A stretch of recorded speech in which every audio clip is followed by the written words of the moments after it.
Tonight, we follow a beauty that was never meant to be gentle, not born of warmth nor of kindness, but rising instead from the quiet violence of the sea, where foam carries the memory of something broken. She does not arrive softly.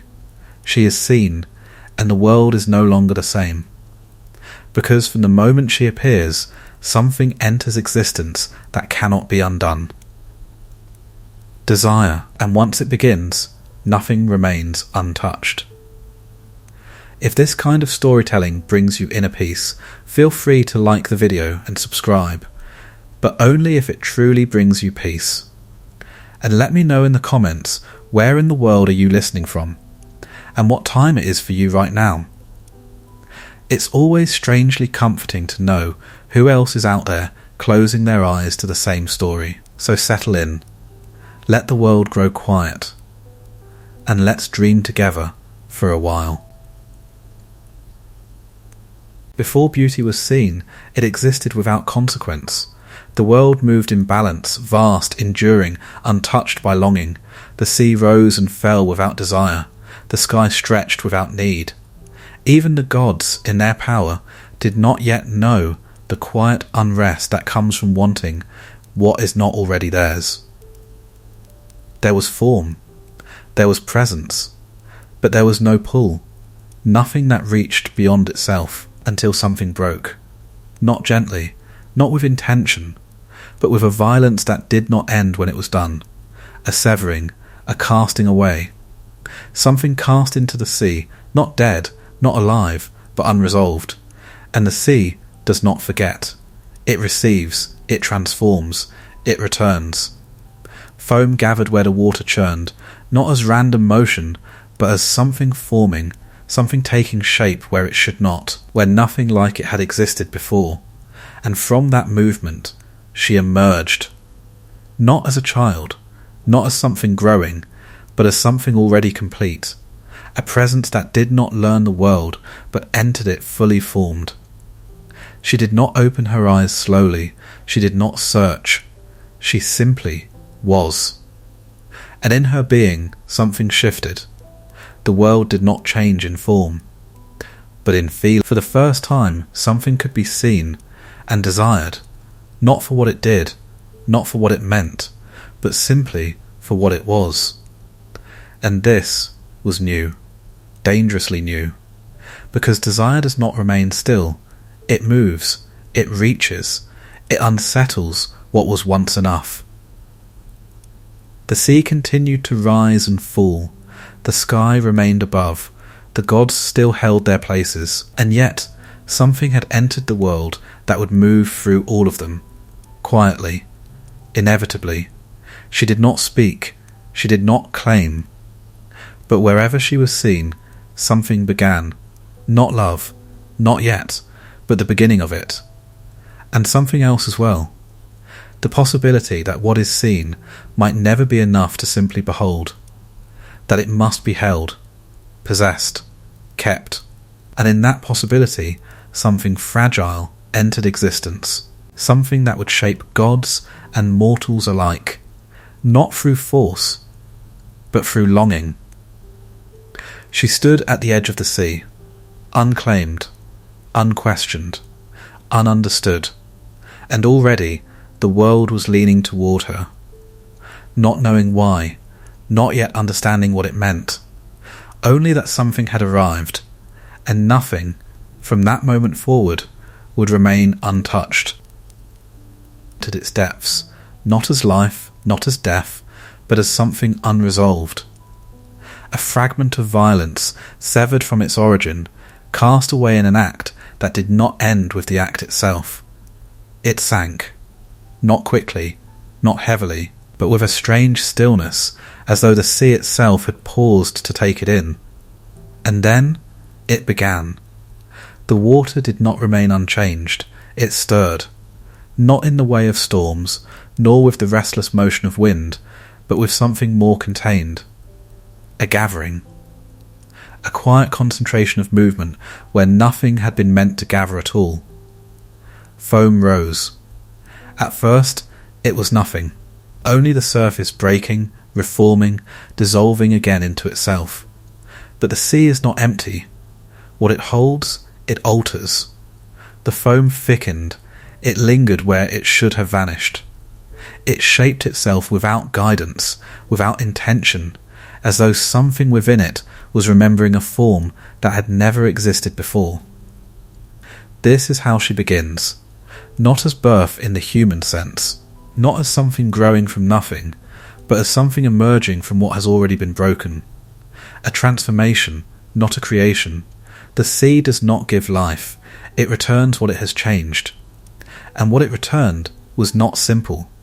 From the foam a shape became visible, not all at once, not fully, a suggestion at first, a curve where there had been none, a stillness where motion had been constant. And then, presence. She rose from the surface without effort, as though the sea itself had decided she was complete. No struggle, no uncertainty, no moment of becoming. She did not open her eyes to the world. She entered it already aware, already formed, already seen. The water did not cling to her, it released her. As though it understood that what it had created did not belong to it, and in that release, something quiet passed through the world. Not a sound, not a movement, but a shift, the kind that does not announce itself, the kind that is only understood after it has already taken hold. For the first time, something existed that did not need to act to have power. She did not speak, she did not move with intention, she simply was. And in that being, something began to change. The sea continued to move. The sky remained above. Nothing in the structure of the world had altered, and yet something was no longer the same. There was now something that could be looked upon and desired, not for purpose, not for necessity, but for itself. This had not existed before. The world had known form, it had known strength, it had known presence, but it had not known this. The quiet pull of something that does not demand, but draws. The foam dissolved behind her, leaving no trace of what had formed her, no evidence of the process, only the result. She did not look back, there was nothing to return to, for she had not come from a place, she had emerged from a moment. And that moment had already passed. She stepped onto the surface of the water as though it held her, not resisting, not yielding, simply allowing her to exist upon it. There is something unsettling in this kind of beginning, that something so complete could come from something so violent, that beauty could rise not from harmony, but from rupture. The sea does not explain this, it does not justify, it only transforms, and what it transformed was not innocent, for within her was not only beauty, but the origin of it, the memory of what had been severed, the echo of something that had not ended, but changed form. This is what she carries, not visibly, not in a way that can be seen, but in a way that is felt. For beauty, in its purest form, does not remain untouched. It moves, it unsettles, it draws attention, and in doing so it creates distance between what is and what is wanted. She stands at that distance, at its very beginning, the first moment where something could be seen and not simply accepted, but longed for. She does not yet understand this, she does not yet act upon it, but it is already there, within her, around her, waiting. The sea grows quiet again, as though nothing has happened, as though it has not given something to the world that cannot be taken back. And she remains, at its edge, unclaimed, unnamed, unaware of what she will become, only that she is. And that is enough. For now. Because from this moment forward, the world will no longer move only as it has. It will begin to reach. And once it begins to reach, it will not stop. There is a moment before something is seen, a quiet interval where the world exists without being noticed, where form is present, but has not yet been received. It is only when something is looked upon that it begins to change. Not in itself, but in what it becomes to the one who sees it. She did not arrive into a world that was waiting. There was no anticipation, no preparation. The sea had returned to its rhythm. The sky held its distance. The gods remained within their domains, untouched by what had just emerged at the edge of the water. And yet, the moment she stepped beyond the surface, something began to gather. Not movement, not sound, but attention. It is difficult to say who saw her first. For the first gaze is not always an act of the eyes, it is a recognition. A sudden awareness that something has entered the world that does not belong to what has come before. A presence that does not fit into what is already known. And when that recognition occurs, it draws. The wind slows, not because it chooses to, but because something in its motion hesitates. The waves do not cease, but their rhythm falters, just enough to suggest that something has interrupted what was once continuous. The world itself pauses, not in stillness, but in awareness. She stands at the edge of the sea, unmoving, unclaimed, and for the first time, she is seen. It is not a gaze of understanding, not yet. There is no language for what she is, no thought that can contain her, only the act of looking, and in that act, something begins. Desire does not arrive fully formed, it begins as something quieter. A pull, a slight leaning of the mind toward what it does not yet comprehend. A subtle shift from observation into wanting. At first, it is almost nothing, a hesitation in the gaze, a moment that lingers longer than it should, but that moment stretches. And in stretching, it deepens. The one who looks cannot easily look away. Not because they are forced, but because something has begun to hold them there. This is new. To see something and not be able to return to what was seen before in the same way. To feel that what lies before you is not simply part of the world, but something that changes your place within it. She does not react. She does not return the gaze. She does not acknowledge it. And this is what gives it its weight. For to be seen without response is to remain beyond reach. And what remains beyond reach begins to be desired. It is not yet longing, not yet possession, but the beginning of both, a quiet tension between what is present and what cannot be held.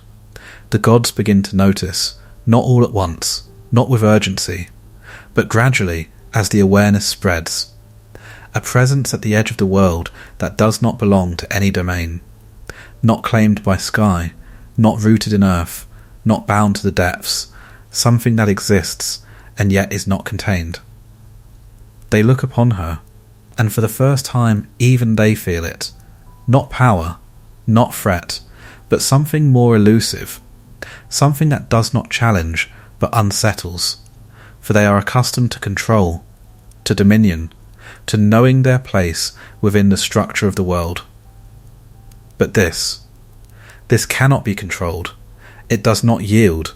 It does not respond. It simply exists. And in existing, it alters the one who sees it. This is the first gaze of beauty. Not admiration. Not reverence. But disruption. The quiet realization that something outside of oneself has gained the ability to draw the self toward it. Without force, without command, without reason, she remains still. And yet, the world moves around her differently now. Attention gathers. Desire begins to take shape, and with it, something fragile. For to desire is to lack. To want is to recognize that something is not yours. And this recognition creates distance. A distance that did not exist before, between the one who sees and the one who is seen. This distance is not visible, but it is felt, and once felt it cannot be undone. She does not create this distance, but she embodies it. The space between what is and what is wanted. She does not step forward, She does not invite. She does not deny. She simply remains. And in that remaining, the gaze deepens, becomes heavier, more difficult to release. The first moment passes. But it does not end. It extends into what follows, into every gaze that will come after, into every moment where something is seen and cannot be forgotten. This is how beauty enters the world, not as something gentle, not as something harmless, but as something that alters perception itself, that shifts the balance between the self and what lies beyond it. She does not know this, she does not need to, for it has already begun, in the quiet space between seeing and wanting, and once that space exists, it does not close, it only grows, expanding into everything that will follow, everything that will reach, everything that will long, everything that will be changed by the simple act of looking. Land is different from the sea. It holds, it gathers, it remembers what has touched it. The sea releases, but the land keeps. When she steps from the water, something changes again. Not within her, but in the world that receives her. The shoreline is not a boundary. It is a meeting, a place where one state gives way to another without fully surrendering itself. The water does not end. The land does not begin. They exist together, briefly, in a tension that neither resolves nor resists. This is where she arrives, not carried, not guided, but placed, as though the crossing itself has brought her exactly where she must be. The sand beneath her does not reject her. It yields just enough to hold her weight. A first impression, a mark, not deep, but present. The first trace of her upon the world. Behind her the sea withdraws, not in retreat, but in completion. Its role has ended. What it has formed no longer belongs to it, and so it leaves her there, at the edge of something that will not dissolve. Cyprus does not yet know what it holds. The island rests as it always has, quiet, shaped by wind and time, untouched by intention. Its shores have received countless tides, its earth has held countless steps. But none like this, for she does not arrive as one who enters, she arrives as one who alters. The air changes, not visibly, not in a way that can be named, but in a way that settles into everything at once, a stillness that was not there before, a presence that does not move, yet fills the space it occupies. She walks, not with purpose, not toward anything, but simply forward, and with each step the land begins to receive her, not as it receives others, but more slowly, more attentively, as though something within it recognizes that what touches it now is not the same as what has touched it before. Flowers, it is said, begin to open, not suddenly, not as if commanded, but as if responding to something they cannot refuse. The earth softens, the air carries a weight that is not heavy, but impossible to ignore. This is not transformation, not yet, it is awareness.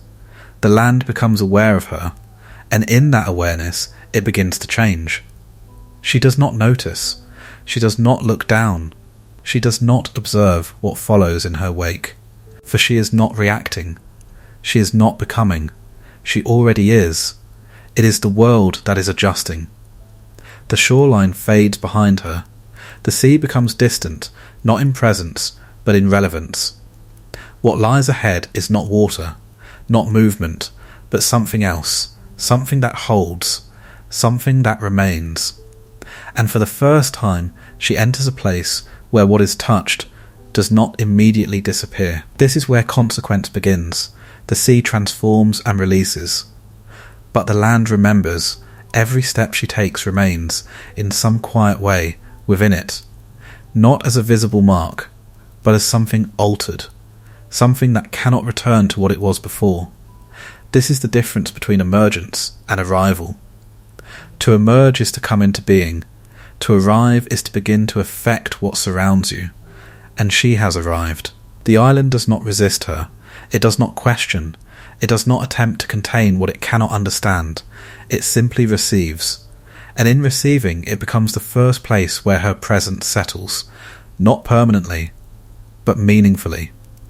For it is here that beauty touches the world, and the world does not let it pass.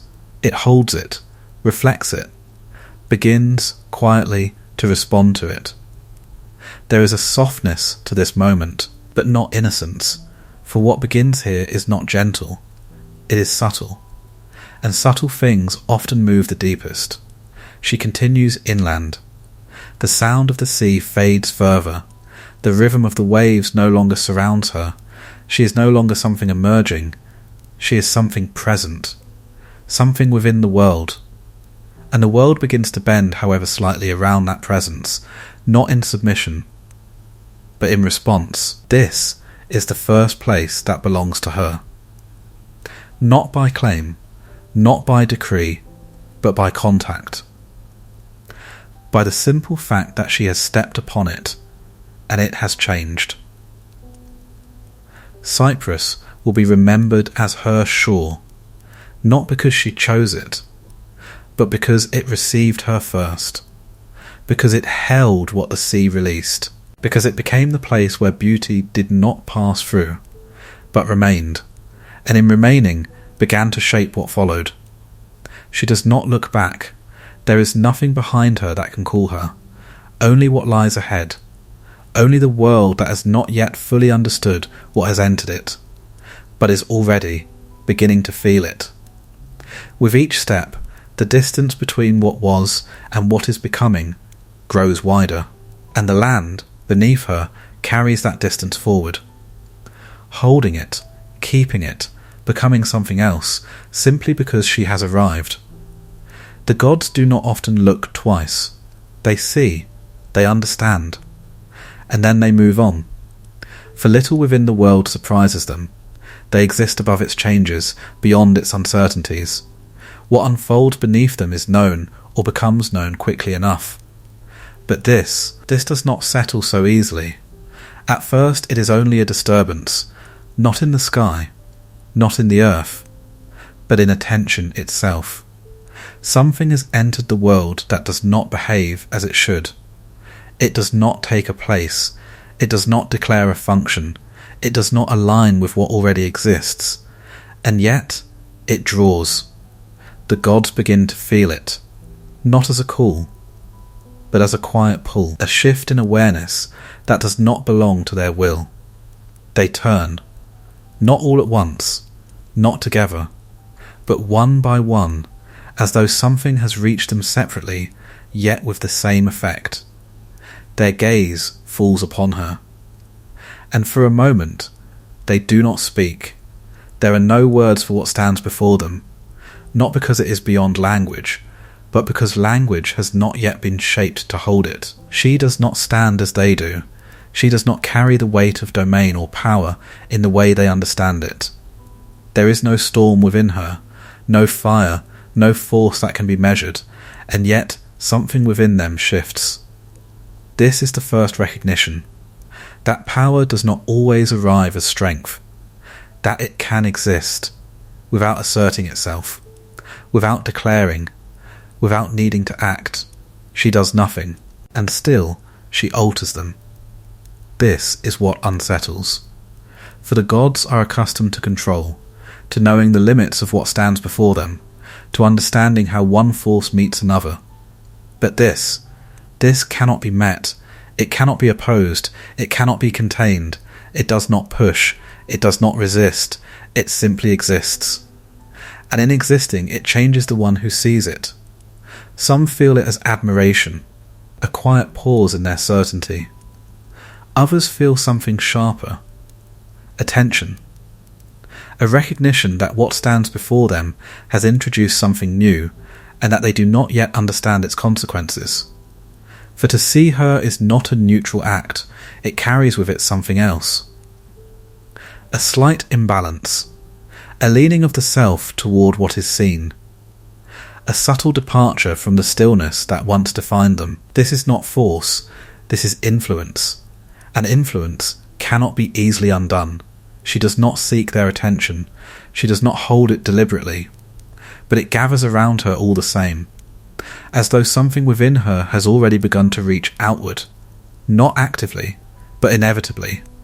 The gods remain where they are, but their gaze does not leave, and in that gaze something begins to take shape. Not yet desire, but the condition that allows desire to exist. A recognition of beauty that does not remain passive, that does not allow itself to be observed without consequence. She stands among them, but not as one of them, not in the way they understand themselves. She belongs to no domain, commands no force, holds no defined place, and yet she disrupts what is already defined. This is her power, not to command, not to conquer, but to alter, quietly, without resistance, without effort, to change the state of those who encounter her simply by being present. This is not a power that can be shared, not one that can be divided or distributed. It is singular, and in its singularity it becomes absolute. The gods begin to understand this, not fully, not clearly, but enough. Enough to feel that something has entered their world that does not answer to them, that exists outside of their structure, that cannot be governed in the way they govern all else. This is the moment of witnessing, not of her, but of themselves in relation to her. For in seeing her, they begin to see something within themselves that was not there before. A movement, a pull, a possibility that what they are is no longer complete in itself. This is the beginning of something irreversible. She does not declare her power, she does not demonstrate it, she does not even seem to possess it, and yet it is there, undeniable, unavoidable, already at work. The silence among them deepens, not empty, but filled with something unspoken, an awareness that what has arrived cannot be undone, that something has entered the world that will move through all of them, not as force, but as longing. And longing does not remain contained, it spreads, it alters, it reshapes what it touches. She remains as she is, unmoved, unchanged, unaware of the shift she has already begun. And the gods continue to look, not because they choose to, but because they cannot yet look away. For the first time, they are not simply witnesses of the world. They are part of what is unfolding within it. And what unfolds will not leave them untouched. There is a moment when something unnamed becomes real, not when it is created, but when it is felt. Before that moment, it exists only as possibility, unformed, unnoticed, without consequence. It lingers beneath the surface of things, present but without weight, and then it is recognized. And once recognized, it does not return to silence. The world had known movement, it had known growth, conflict, stillness, but it had not yet known this. The quiet disturbance that does not come from outside, but rises within. The gods had seen her, they had felt the shift, but feeling is not yet understand, not yet action. There is a brief space where something exists without being followed, and it is within this space that desire begins. It does not announce itself, it does not arrive with force, it forms quietly. A lingering gaze that does not end when it should, a thought that returns, uninvited, a subtle awareness that what is seen is no longer enough to simply observe. This is the first movement. Small, almost nothing, and yet it carries within it the shape of everything that will follow. To desire is not to possess, it is to feel the distance between oneself and what is wanted. This distance had not existed before. The world had been whole in its separations. Each thing existed as itself, complete within its own nature. But now, something stands outside that completeness.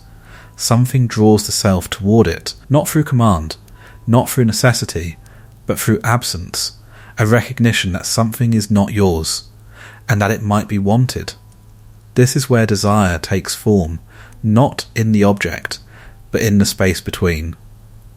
She does not create this space, she reveals it. Her presence does not demand, it does not reach outward, but it leaves something open, something unfinished, and that unfinished space begins to pull. The gods feel it first, a subtle shift in their stillness, a movement within them that does not belong to their nature. They are no longer entirely self-contained. Something has entered them that points outward, toward her. This is unfamiliar, unsettling, for to be drawn is to lose a kind of control, to feel that one's attention is no longer entirely one's own, that it moves without permission. They do not yet act, but the condition for action has begun. Desire is patient, it does not rush, it builds, quietly, steadily, a presence that grows stronger the longer it is left unresolved. And it does not remain with the gods, it moves outward, into the world below, into the spaces where life unfolds, where beings move without knowing why they begin to feel differently. A glance lingers longer, a presence becomes more than presence, something that was once neutral becomes charged. This is how desire spreads, not as something taught, but as something recognized. Once it is felt, it becomes possible, and once possible, it becomes inevitable. There is no return from this. The world has shifted, not in form, but in experience. Things are no longer simply what they are. They are what they are, and what they might be to another. This is the beginning of longing, and longing does not remain still. It reaches, it imagines, it moves toward what it cannot yet hold. She remains unchanged, unaffected, not because she is beyond it, but because she is its origin. Desire does not act upon her, it radiates from her, and yet she does not control it, she does not shape it, she does not decide where it goes. It moves on its own, through those who feel it, through those who begin to understand what it means to want. There is a quiet danger in this, for desire is not satisfied by recognition alone. It seeks, it moves toward fulfillment, and in that movement something else begins to form. Attachment, possession, loss, all of these lie ahead, but here, in this moment, there is only the beginning, the first awareness that something is missing, the first reaching toward what is not yet held, the first quiet realization that the world is no longer enough as it is. She stands at the center of this change, not as a ruler, not as a guide, but as the point from which it unfolds, unmoving, unaware, and yet essential, for without her, the world would remain complete in itself, without distance, without longing, without the need to reach beyond what is already present.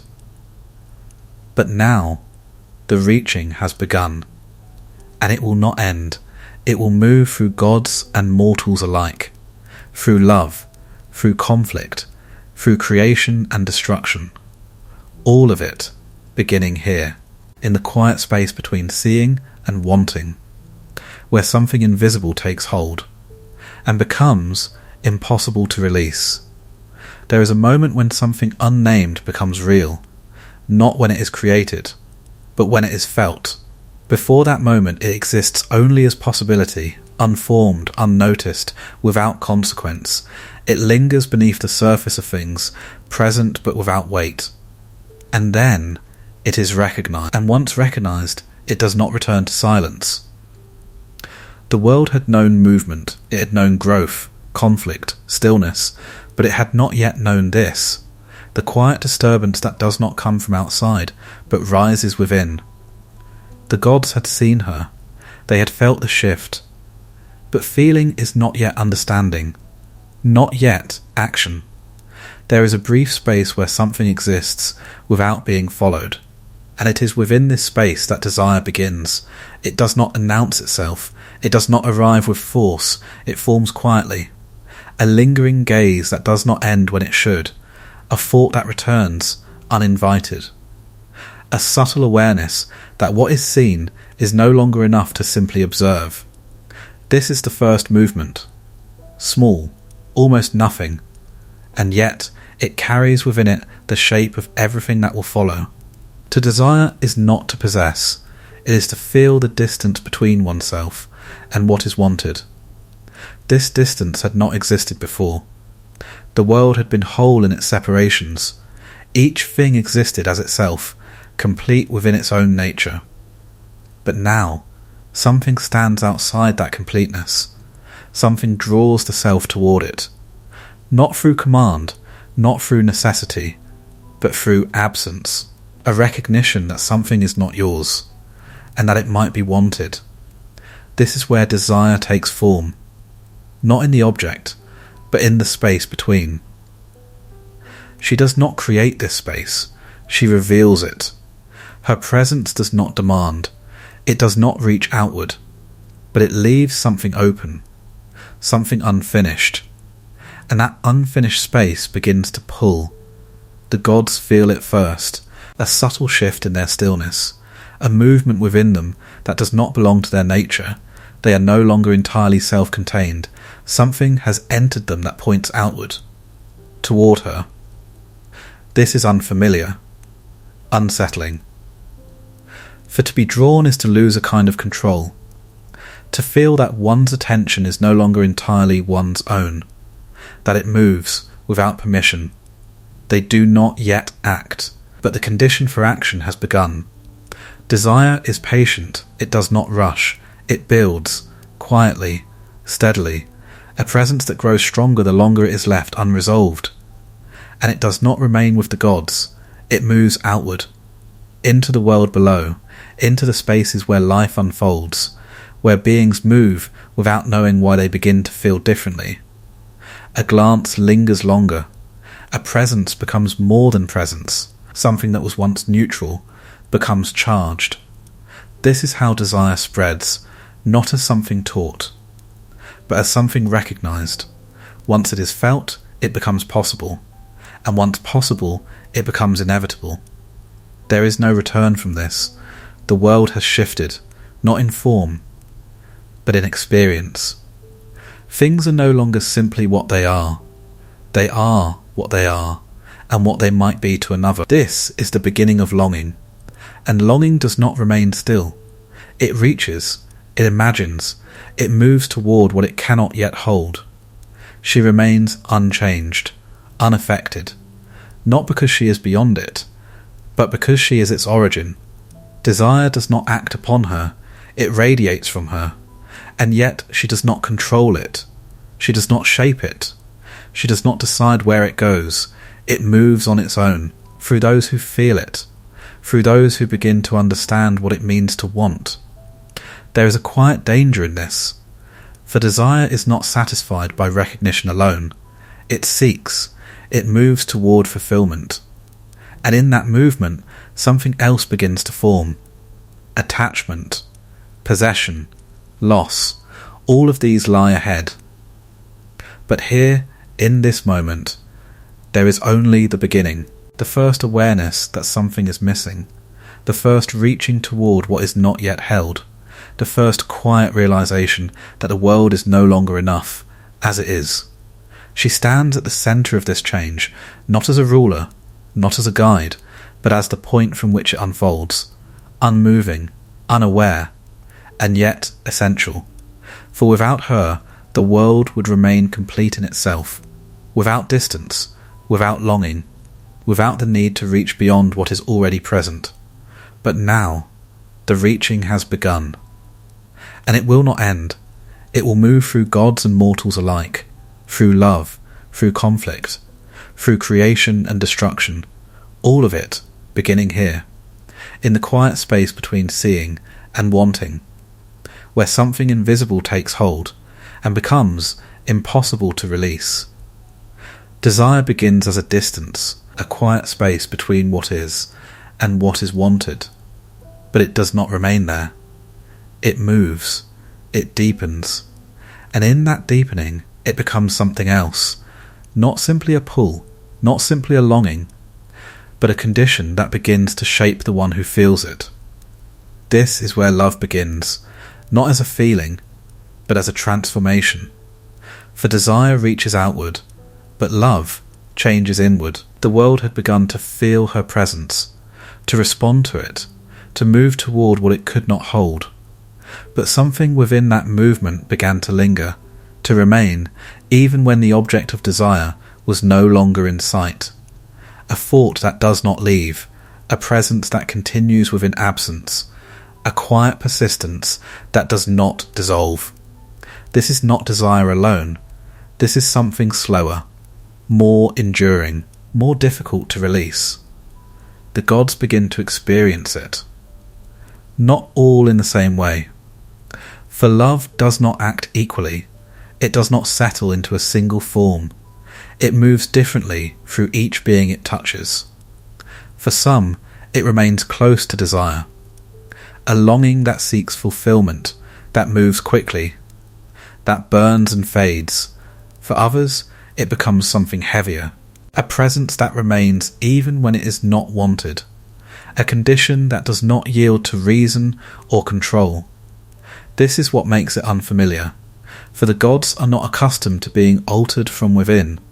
They command, they act, they impose, but this does not respond to command. It does not obey. It exists, and it remains. Aphrodite does not define love. She does not explain it. She does not divide it into what it should be. She exists as the condition that allows it to emerge, and once it emerges, it becomes something beyond her. Love is not singular. It is not stable. It is not consistent. It changes with those who feel it. It reflects them. It amplifies what is already there. A gentle being becomes more gentle. A restless one becomes more restless. A possessive one becomes more consumed. This is its nature, not to create something new, but to reveal what already exists, and in revealing it, to deepen it. There is no purity in this, no guarantee that love will remain kind, for it carries within it the same distance as desire, the same awareness that what is loved is separate, and that separation cannot always be closed. This is where its quiet darkness begins, for to love is to recognize that something can be lost, that what is held can be taken, that what is present may not remain. This knowledge does not stop love, it becomes part of it, a tension, a weight that sits beneath even the most gentle form of it.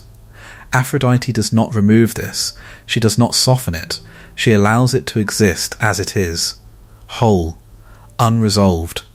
Love, in her presence, is not comfort, it is not peace, it is not something that settles the world into stillness.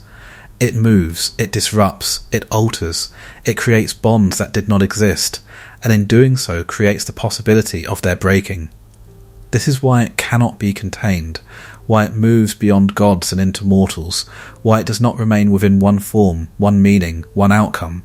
It becomes many things: union, separation, joy, sorrow, all of them emerging from the same beginning, the same quiet space where something is felt and cannot be ignored.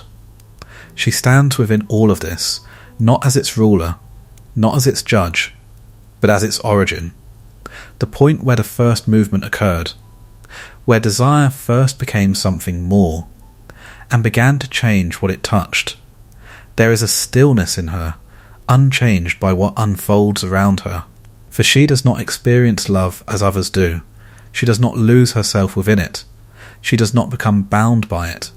She remains at its source, where it begins but does not end, and this is what makes her both central and distant. For those who love are changed. They move, they suffer, they grow, but she remains, unmoved, unaltered. A presence that does not enter the experience, but makes it possible. This is the nature of love, not something given, not something taught, but something that emerges and takes hold, quietly, inevitably, and once it does not leave the world as it was, it reshapes it, from within, one bond at a time, one longing at a time, one fragile connection that carries within it both its beginning and its end. There are unions that arise from desire, and there are those that are arranged to contain it. The gods had begun to feel the quiet disturbance she carried, not as a threat, not as something that could be opposed, but as something that could not be left without form. Desire, left unbound, does not remain still. It moves unpredictably. It reaches where it should not. It unsettles what was once ordered, and the gods, for all their power, understood the danger of what could not be directed. So they chose to give it shape, not by changing her, but by placing her within something that could be named. A bond, a union, a marriage. Hephaestus was not like the others. He did not carry the effortless presence that drew attention. He did not move with grace, nor did he hold the kind of form that inspired longing. His strength was elsewhere, in creation, in the shaping of what is broken into something that can endure. He worked with fire, not the fire that destroys, but the fire that transforms, the fire that bends what resists into form.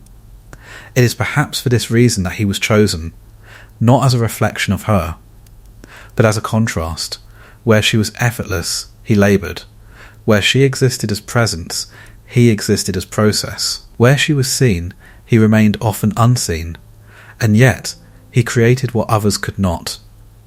The union between them was not born from desire. It did not rise from longing.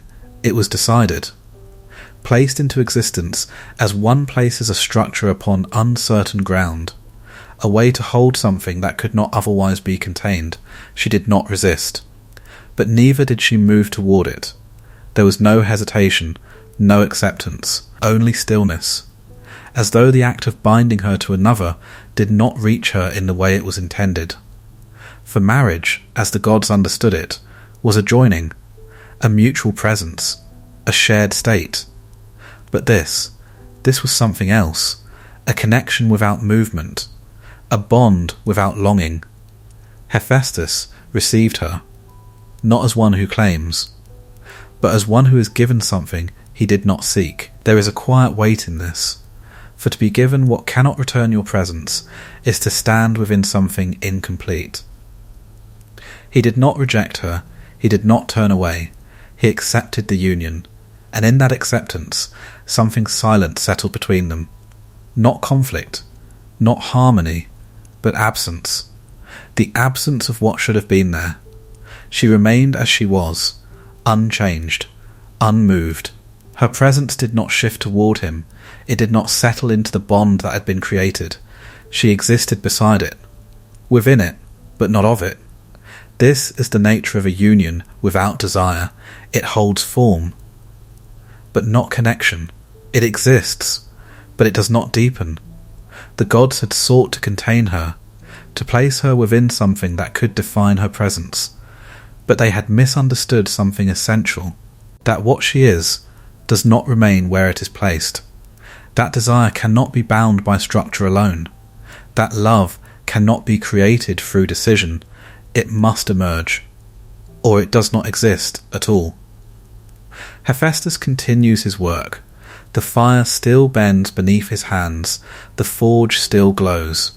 He shapes what is given to him, as he always has, and yet something within him has changed, not visibly, not in a way that alters his form, but in the quiet space where something unreturned begins to take root.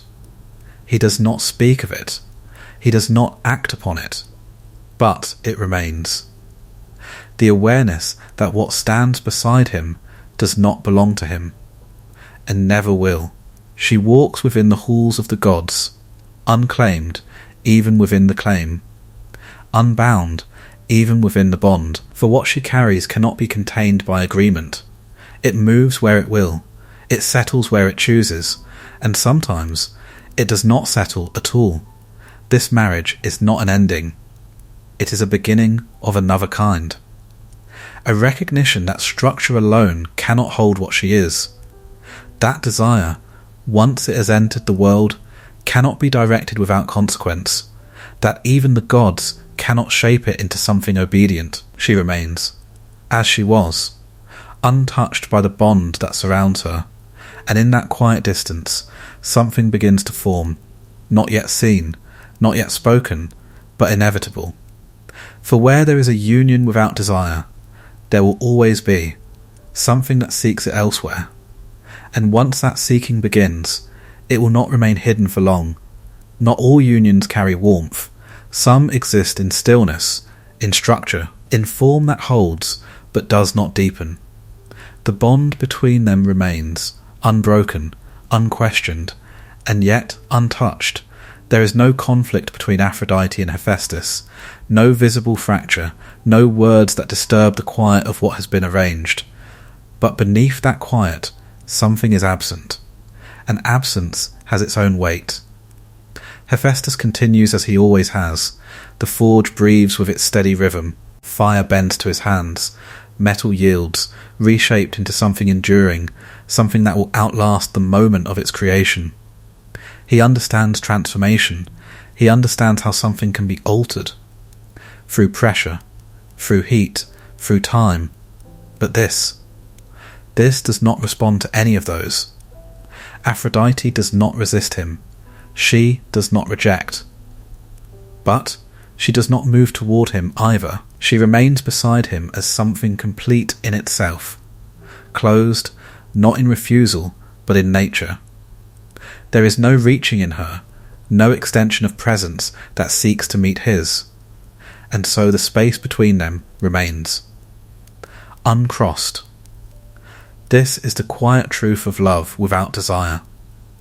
It can exist, it can endure, but it does not pull, it does not transform, it does not create the movement that binds two beings into something shared. It remains parallel. Two presences side by side without merging. Hephaestus feels this, not immediately, not in a single moment, but gradually, like a realization that settles over time. Something within him begins to understand what cannot be shaped, that no amount of patience, no quiet acceptance, no steady presence will draw her closer, for she is not distant, she is simply not reaching. This is a different kind of distance, more difficult, more silent. There is no rejection to respond to, no barrier to overcome, only the absence of what should be there. An absence cannot be altered, it can only be felt. The gods observe this union, some with indifference, some with quiet recognition, for they too begin to understand that something essential is missing, that what was meant to contain her does not hold her, that what was meant to shape desire does not touch it. Aphrodite moves through the halls as she always has, unchanged, unaware of the stillness she leaves behind. She does not experience the union as loss. She does not feel its absence, for she does not exist within the same condition. Love, for her, is not something she enters. It is something that moves outward from her. Others are drawn, others are changed. But she remains. This is what creates the imbalance.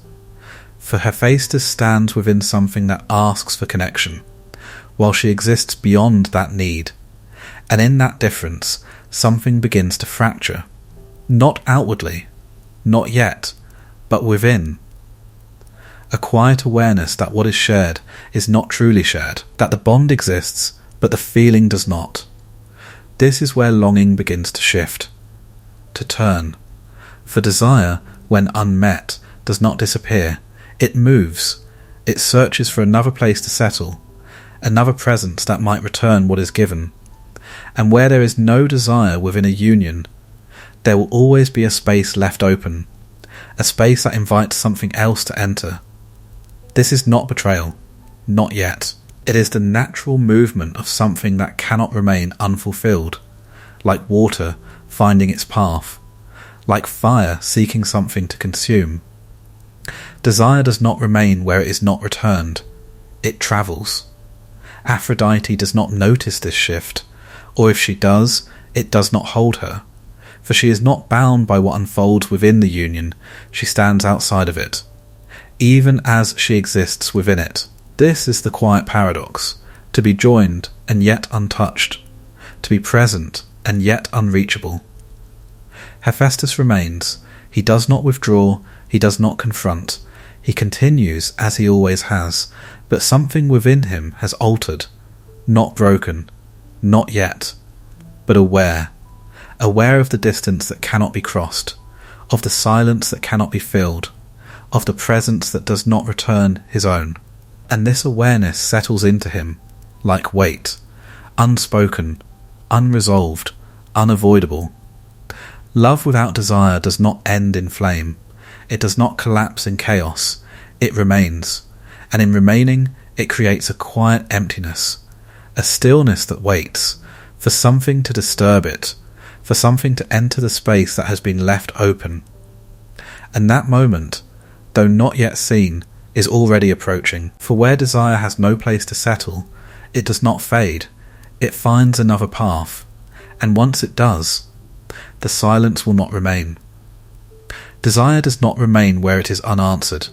It moves, quietly at first, almost imperceptibly, a shift in attention, a glance that lingers where it had once passed without pause, a presence that begins to hold weight where before there had been none.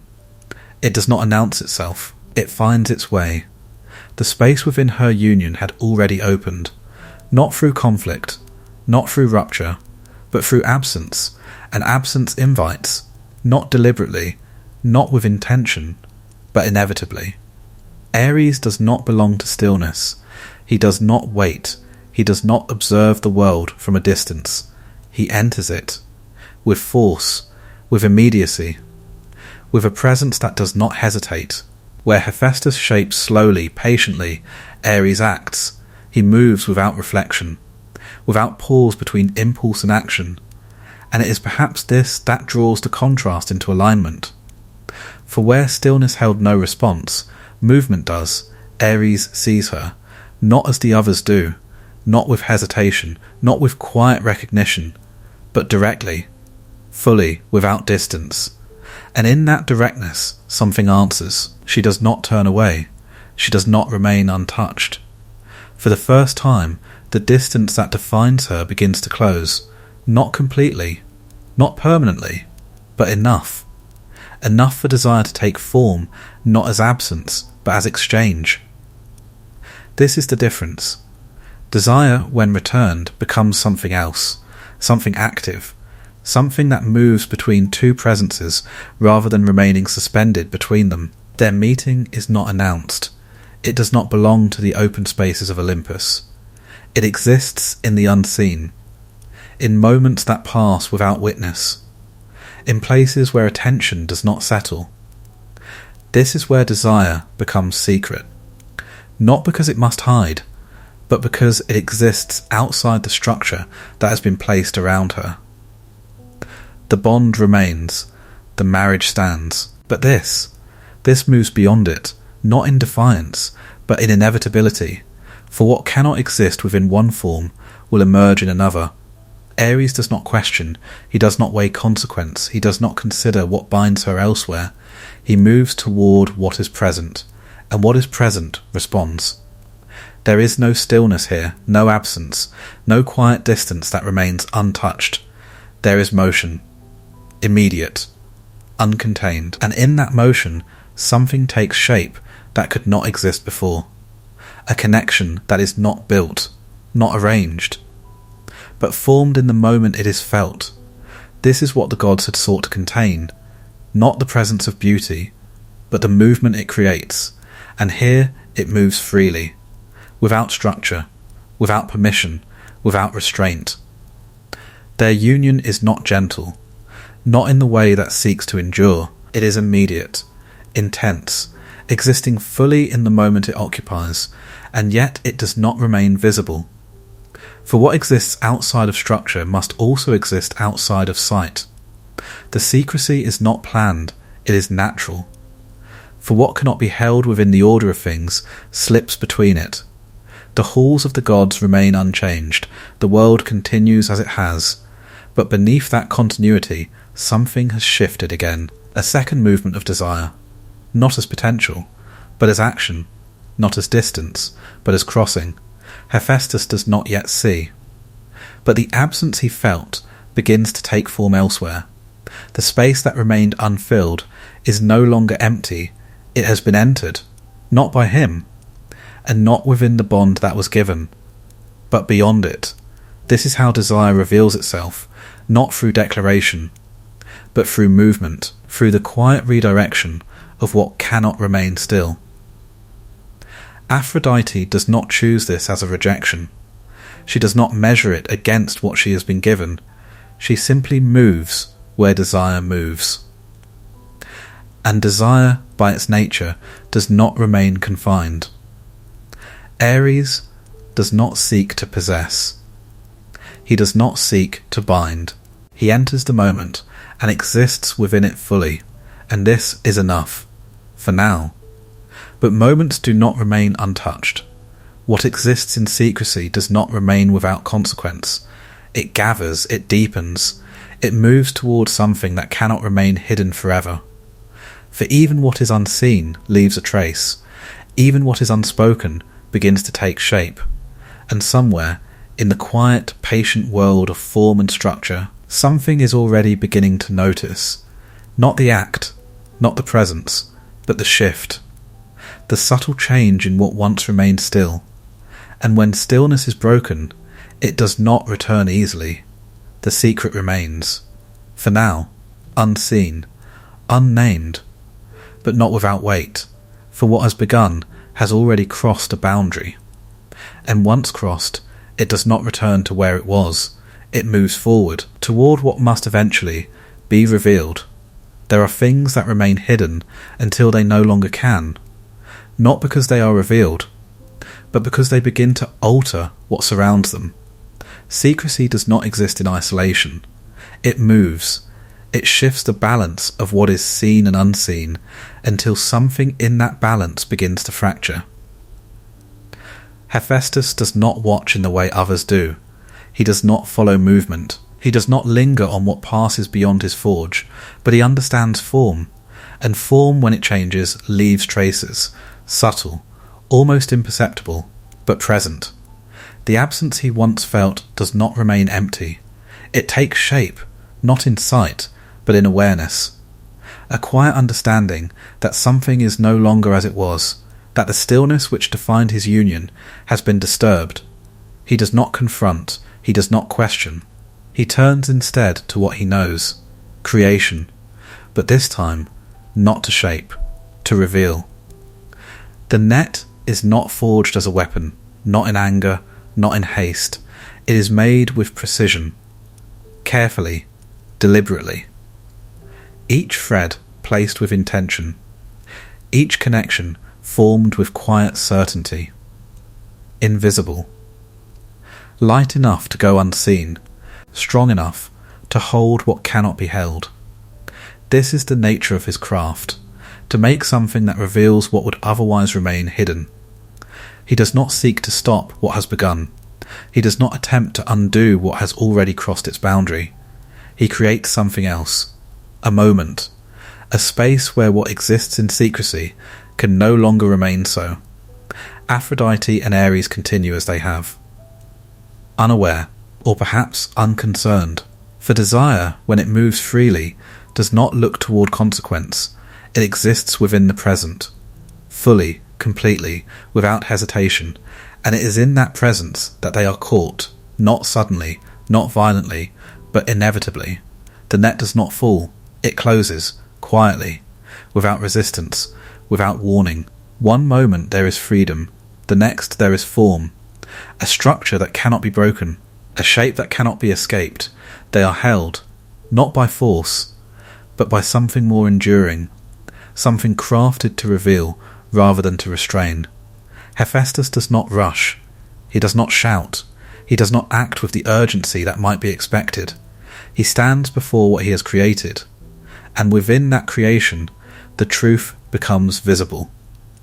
The gods gather, not called, not summoned, but drawn, as they had once been drawn to her. Now they are drawn to this, not beauty, but exposure. the unveiling of something that had existed beyond their sight. There is no silence now, no stillness that holds the moment gently. There is movement, reaction, recognition, for what is seen cannot be unseen. The gaze that once held admiration now carries something else, not judgment alone, but awareness. The awareness that desire, once unbound, does not remain contained, that even the gods are not untouched by its movement. Aphrodite does not struggle, she does not attempt to break free. Her presence remains as it has always been, unchanged, unmoved, even within the net, even within the gaze of all who now see. Ares does not resist either. He does not turn away. He remains within the moment as he always has, but the moment itself has changed. What was once hidden is now held in the open, and openness carries a different weight. Hephaestus does not demand, he does not accuse. He allows the moment to exist, fully, completely, without interruption. For this is what he has created, not punishment, but revelation.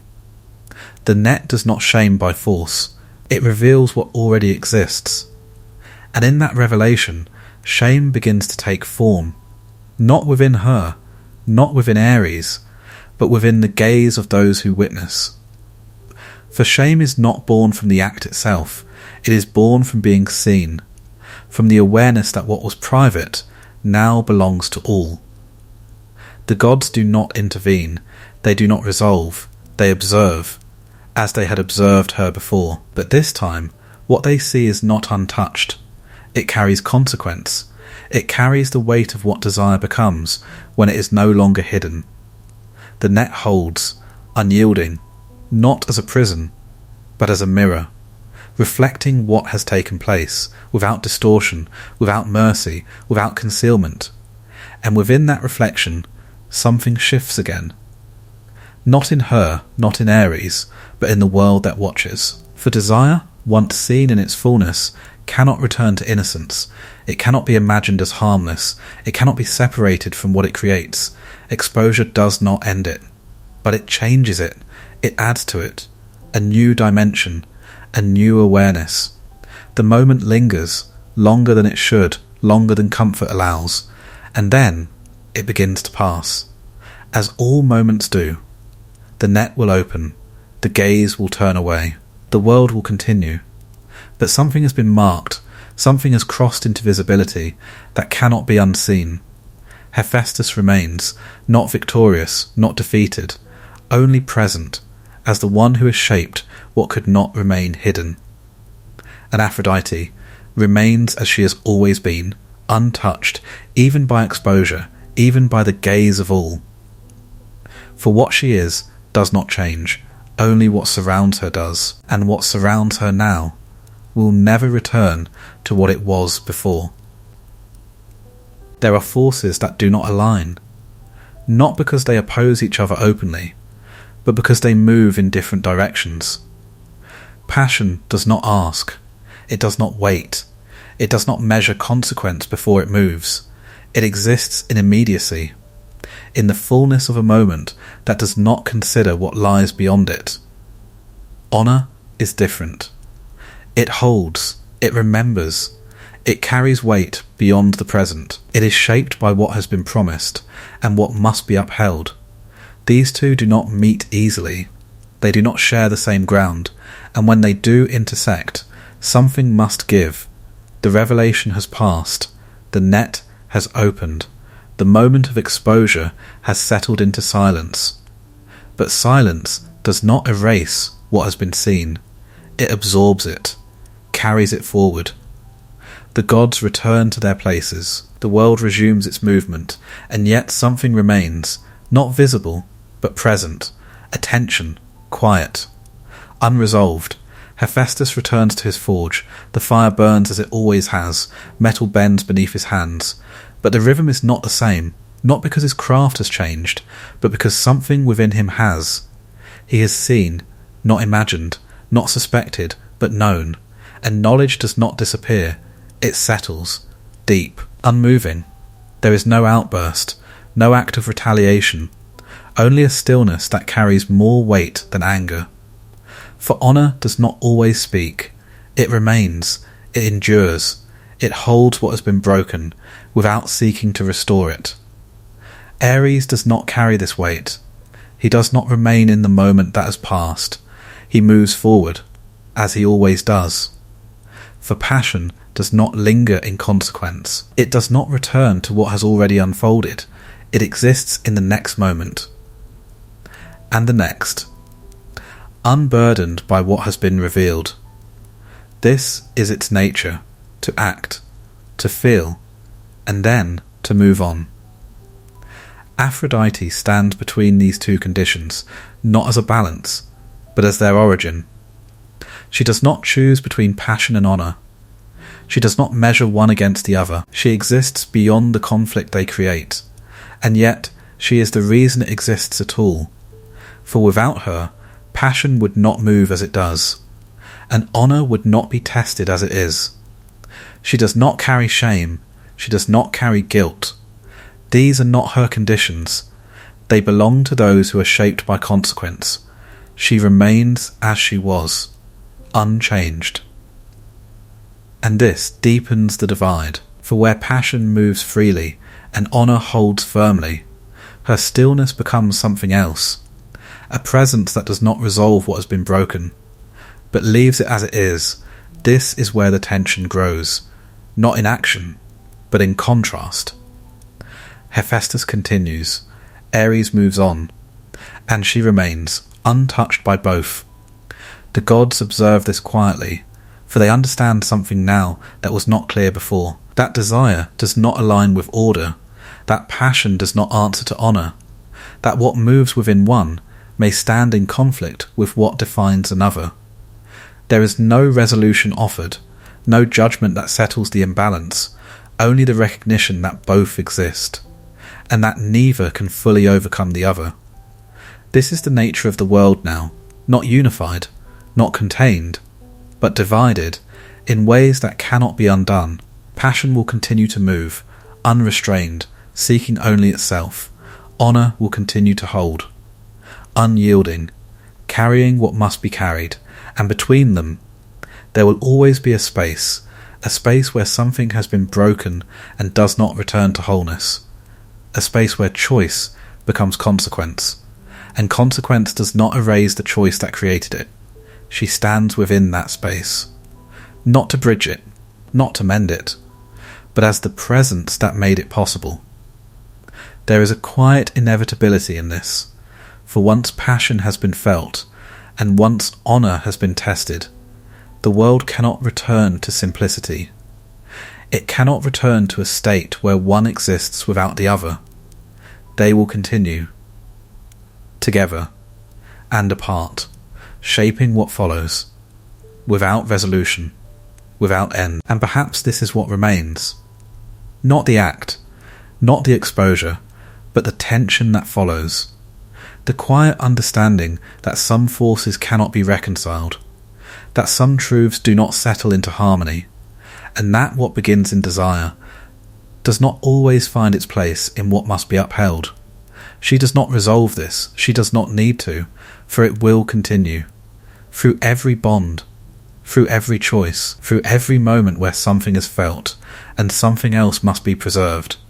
And in that continuation, the world moves forward, not whole, but aware that what it holds is no longer simple, and never will be again. Not all unions end when the moment passes. Some leave something behind, not always visible at first, not always immediate, but present, growing quietly from what once existed only as movement between two beings. The connection between Aphrodite and Ares does not remain only in memory. It takes form, not as continuation, but as consequence. For when passion meets passion, it does not disappear without trace. It becomes something else, something that carries both origins within it. Their children are not born as simple reflections. They are not copies. They are not softened echoes of what created them. They are expressions. each one holding a fragment of what love becomes when it moves through conflict, through intensity, through the closeness that does not remain still. Eros emerges first, not as innocence, not as a gentle presence, but as something far more precise, a force that does not act through strength, but through direction. He does not create desire, he awakens it. With a single motion, a point of contact, an unseen crossing, he brings into form what Aphrodite carries within her. But he does not hold it, he releases it, into others, into moments, into places where it takes root without warning. He is not love, he is its beginning. The instant where something shifts and cannot return to what it was before. Beside him, another presence forms, Anteros, less immediate, less sharp, but no less significant. Where Eros ignites, Anteros reflects. He carries the return, the echo of what has been given, the answering movement that completes what would otherwise remain one-sided. For love, when unreturned, changes its shape. It becomes something heavier, something that does not resolve. Anteros exists where that return becomes possible, where what is given meets something that answers. Together they form a cycle, beginning, response, a movement that does not remain still, that travels between beings, shaping them in ways they do not fully understand. There are others, Phobos, Deimos, fear and dread, born not separately, but within the same union.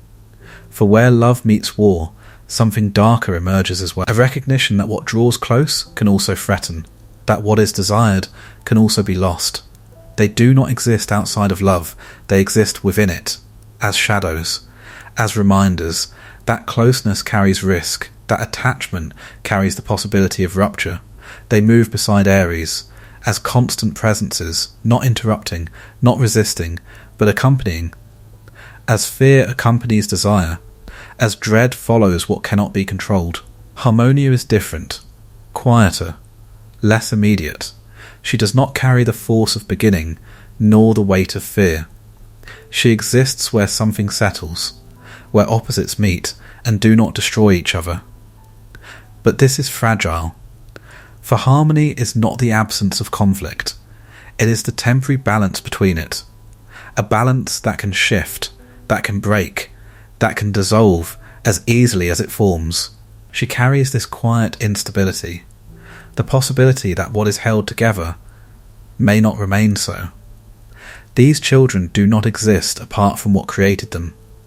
They are extensions, not of individuals, but of conditions. Love, war, desire, fear, response, balance, all of them emerging from the same origin, the same crossing, the same moment where something moved beyond itself and became something shared. Aphrodite does not raise them, not in the way that suggests guidance or care. She does not shape what they become. They exist as natural outcomes, as expressions of what has already been set into motion. Ares does not claim them fully either. He does not hold them as possessions. They move with him, beside him, around him, but not within his control. For what they represent cannot be contained. They move through the world as quietly as their origin once did, unseen at first, unnoticed, until they are felt. Eros does not announce his arrival. Phobos does not declare his presence. Harmonia does not reveal herself until something begins to hold, and by the time they are recognized, they are already at work. This is their nature, to enter without warning, to alter without permission, to remain even when not understood. They carry forward what began with her. The movement of desire, the shaping of love, the tension of closeness and loss, all of it continuing, not as repetition, but as expansion. The world becomes more complex through them, less stable, less certain. For what was once a single movement has now become many, interwoven, unpredictable, endless. And she remains, at the centre of it all, not guiding, not controlling, but as the origin from which all of this continues to unfold, unchanged, unmoved, while everything that comes from her begins to move in ways that cannot be undone, and will not return. To simplicity, again, not all conflict begins with anger. Some begin with a gesture, small, almost insignificant. An object placed where it does not belong, and yet belongs perfectly. A golden apple does not carry weight. Not at first. It rests in the hand as something simple.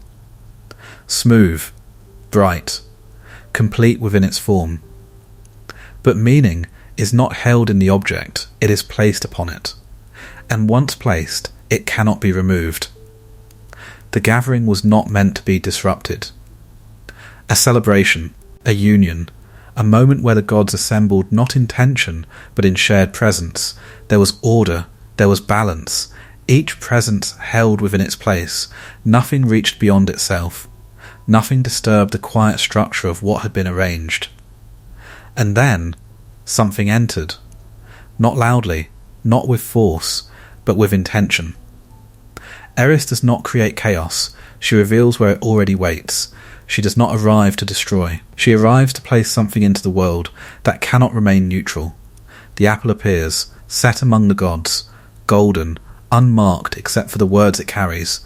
To the fairest, it is a simple phrase, clear, without explanation, without condition, and yet it opens something, a question, not spoken, but immediately felt. Who is the fairest? The moment shifts, not visibly, not yet. The gathering continues, but attention changes. It turns inward. Each presence, once complete within itself, begins to measure, to compare, to consider what had never been considered before. This is how discord begins, not in noise, but in thought.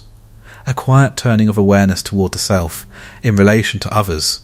Hera sees it, not the apple, but what it implies. Athena sees it, not the object, but the question it carries. And Aphrodite, she does not reach for it, but she does not turn away. For the question does not pass through her as it does through the others. It lingers. Beauty had already entered the world through her. Desire had already begun to move.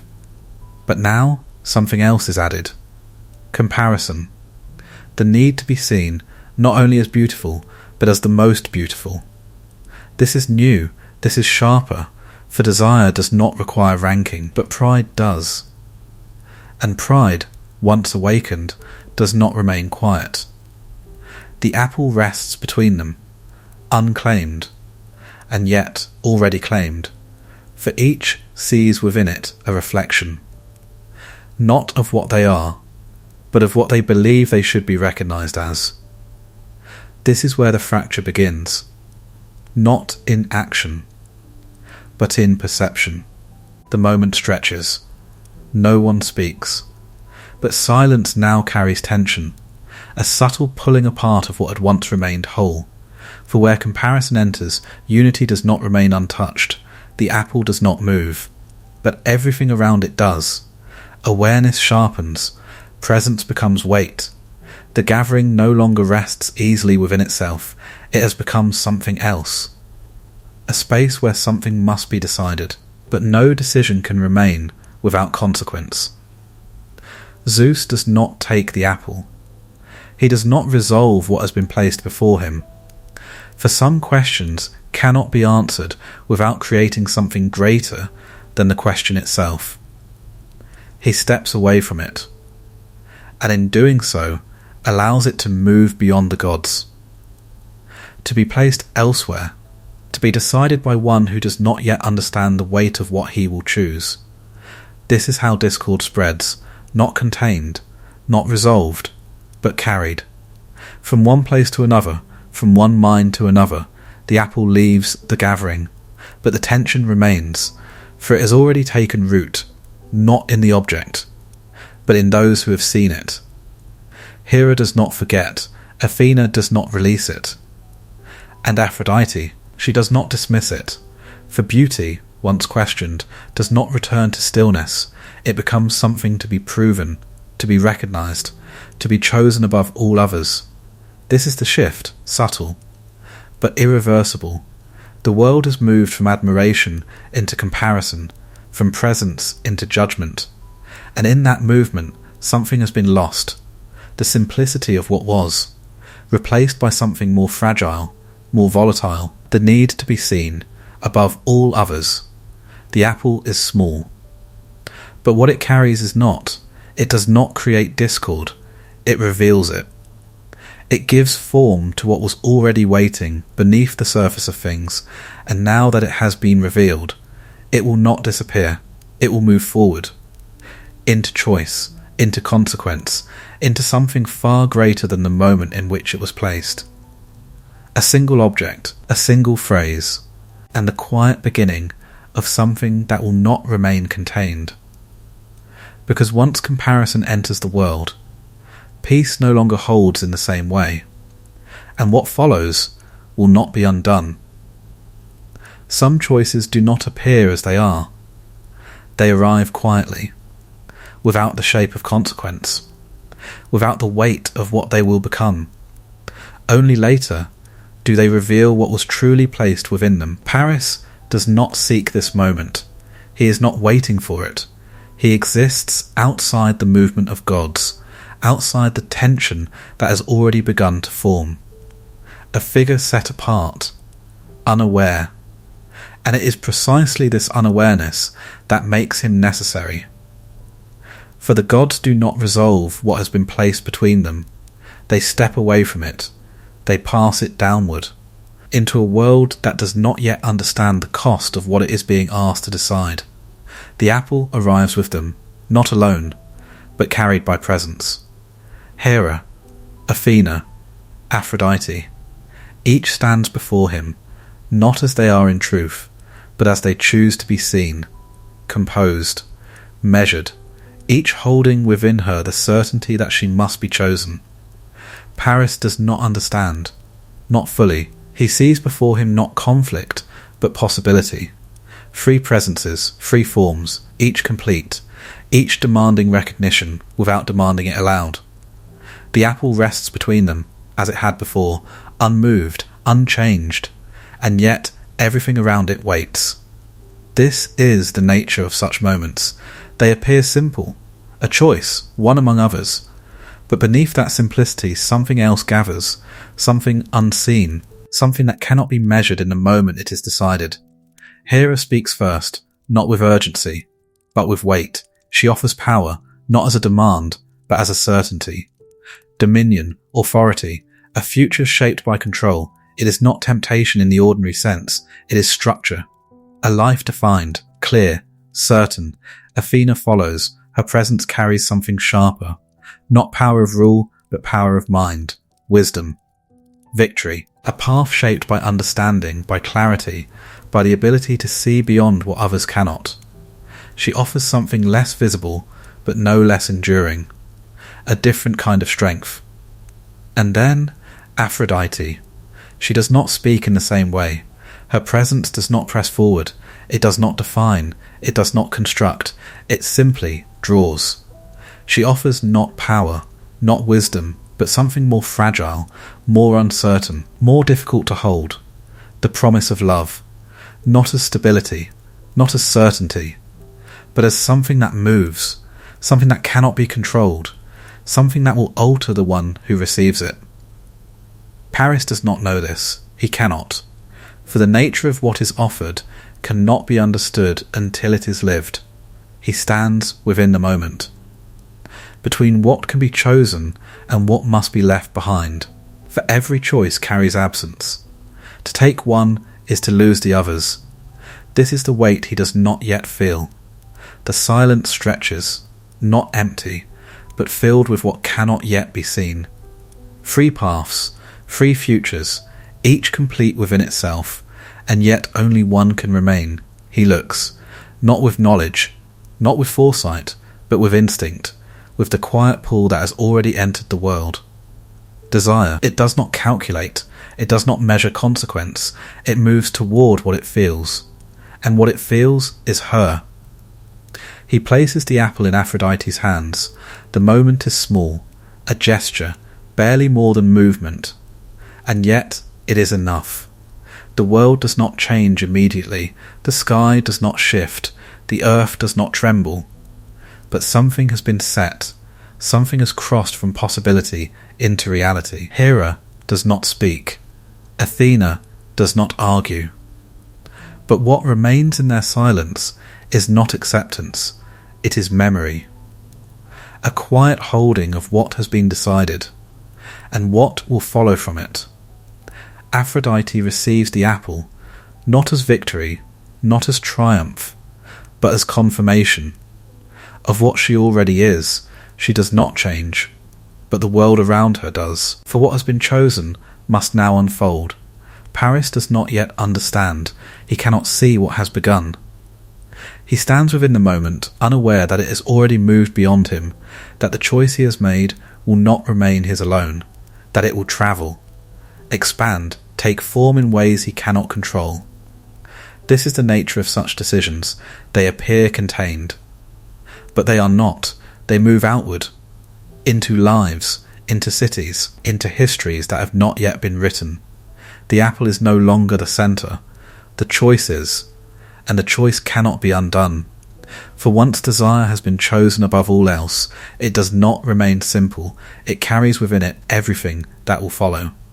Love, loss, war, all of it, beginning here, in a moment that felt like nothing more, than placing something into someone's hand, and walking away. But the world does not walk away, it carries the choice forward, into everything that comes next. And what comes next will not remain quiet. Nothing is given without movement. Even what appears as a gift carries within it a direction, a path that does not reveal itself all at once. The apple has been placed, the choice has been made, and now something must follow. Aphrodite does not take what was given and leave it untouched, for beauty, once recognised, does not remain passive. It moves, it fulfills, not out of obligation, but out of its nature. Paris has chosen, and in choosing he has stepped into something he does not yet understand. The promise lingers, unspoken yet present. The most beautiful woman, not as an idea, not as something imagined, but as something real, something that exists and can be taken. This is where the shift deepens. For beauty, once desired, does not remain distant. It becomes something that must be possessed, something that must be brought closer, something that cannot remain where it is. Helen exists already, not waiting, not seeking. She lives within a world that has not yet been touched by what is now moving toward her. She belongs to a place, to a structure, to a life that holds her within its boundaries. But beauty does not remain where it is placed. It draws movement toward itself, even when it does not move at all. Aphrodite does not force, she does not break what exists, she alters what is felt. Gently, quietly, without resistance. For the heart does not require violence to change, it requires only a shift. A moment where what once held begins to loosen. Helen does not see the moment as it is. She does not recognise the movement as something external. It feels like her own. A thought, a feeling, a quiet turning towards something that was not there before. This is how beauty acts when it becomes desire. It does not impose, it invites, and the invitation is difficult to refuse. Paris arrives, not as conqueror, not as force, but as presence, and presence, when shaped by desire, carries its own weight. The meeting is not marked by disruption, not at first. It is quiet, almost ordinary, a gaze, a moment, and within that moment something begins. The distance between them closes, not physically, but inwardly. A recognition, a pull that does not belong to reason, that does not ask permission, that simply moves. This is the fulfillment of the promise, not in the act of taking, but in the act of shifting. Helen is no longer entirely where she was. Something within her has already crossed, and once crossed, it does not return unchanged. The world around her remains, the structures remain, but they no longer hold in the same way. They begin to feel distant, as though they belong to a life that is no longer fully hers. This is the cost. Not yet visible, not yet spoken, but already present. For beauty, when it is chosen, does not remain contained. It disrupts what holds it. It moves beyond boundaries, and in doing so, it leaves something behind. Paris does not see this. He sees only what is before him, the fulfillment of what was promised, the presence of what he desired, and in that presence, everything else fades. This is the nature of desire fulfilled. It narrows, it focuses, it does not look outward, it does not measure what has been lost, it holds only what has been gained. But what is gained is never without cost. Helen leaves, not as one taken, but as one who moves, and in that movement something breaks, not within her, but within the world she leaves behind, a fracture that will not close, a separation that will not remain contained, a quiet beginning of something far greater than the moment itself. Aphrodite has fulfilled what was promised, not by force, but by alignment, by allowing desire to become action, by allowing beauty to become movement. She does not linger. She does not witness what follows. For what follows does not belong to her alone. It belongs to all who are touched by what has been set into motion. The price of beauty is not paid in the moment it is chosen. It is paid in what follows, in what is left behind, in what must break for something else to be held. And once it begins, it does not stop. It moves forward. Into consequence, into conflict, into something that cannot be undone, all of it carried within a single choice, a single promise, a single moment where beauty was not only seen, but taken, and in being taken, changed everything. War does not begin with armies, it begins with absence, a space where something once was and is no longer. Helen leaves, not as a shadow slipping unnoticed, not as something that disappears without trace. Her absence is felt, immediately, deeply. The place she once occupied does not remain neutral. It changes. The air carries something unsettled. The order that once held begins to loosen. For when something central is removed, what surrounds it does not remain the same. Menelaus returns, not to a battlefield, not to conflict, but to silence, a space that should contain her and does not. This is the first moment, not of anger, not of action, but of recognition. Something has been taken, not misplaced, not lost, taken. And in that understanding, something begins to form. Not yet war, but the condition that allows it. A fracture. Personal at first. Contained. The absence becomes known, then named, then carried, beyond the walls that held it. For what is taken does not remain a private loss. It moves outward, into others, into alliances, into promises that were made long before this moment, and now demand to be honoured. Helen is not only a presence, she is a bond, a connection between houses, between powers, between the fragile agreements that hold the world in balance, and when she leaves, those connections strain, then break. The call is not immediate, but it spreads, quietly at first, a word carried from one place to another, a message that does not remain contained, a recognition that something has shifted and cannot be ignored. The kings gather, not out of unity, but out of obligation, for there are oaths, promises made in another time, before this moment, before desire entered in this way, and now those promises return, not as memory, but as demand. They do not come together willingly, not all, but they come, because what has been set into motion requires response. Paris does not see this, not yet. He remains within the presence he has chosen, within the fulfillment of what was promised to him. The world has narrowed, reduced to what he holds and what he desires. He does not look outward, does not see what gathers beyond his reach. This is the nature of such moments.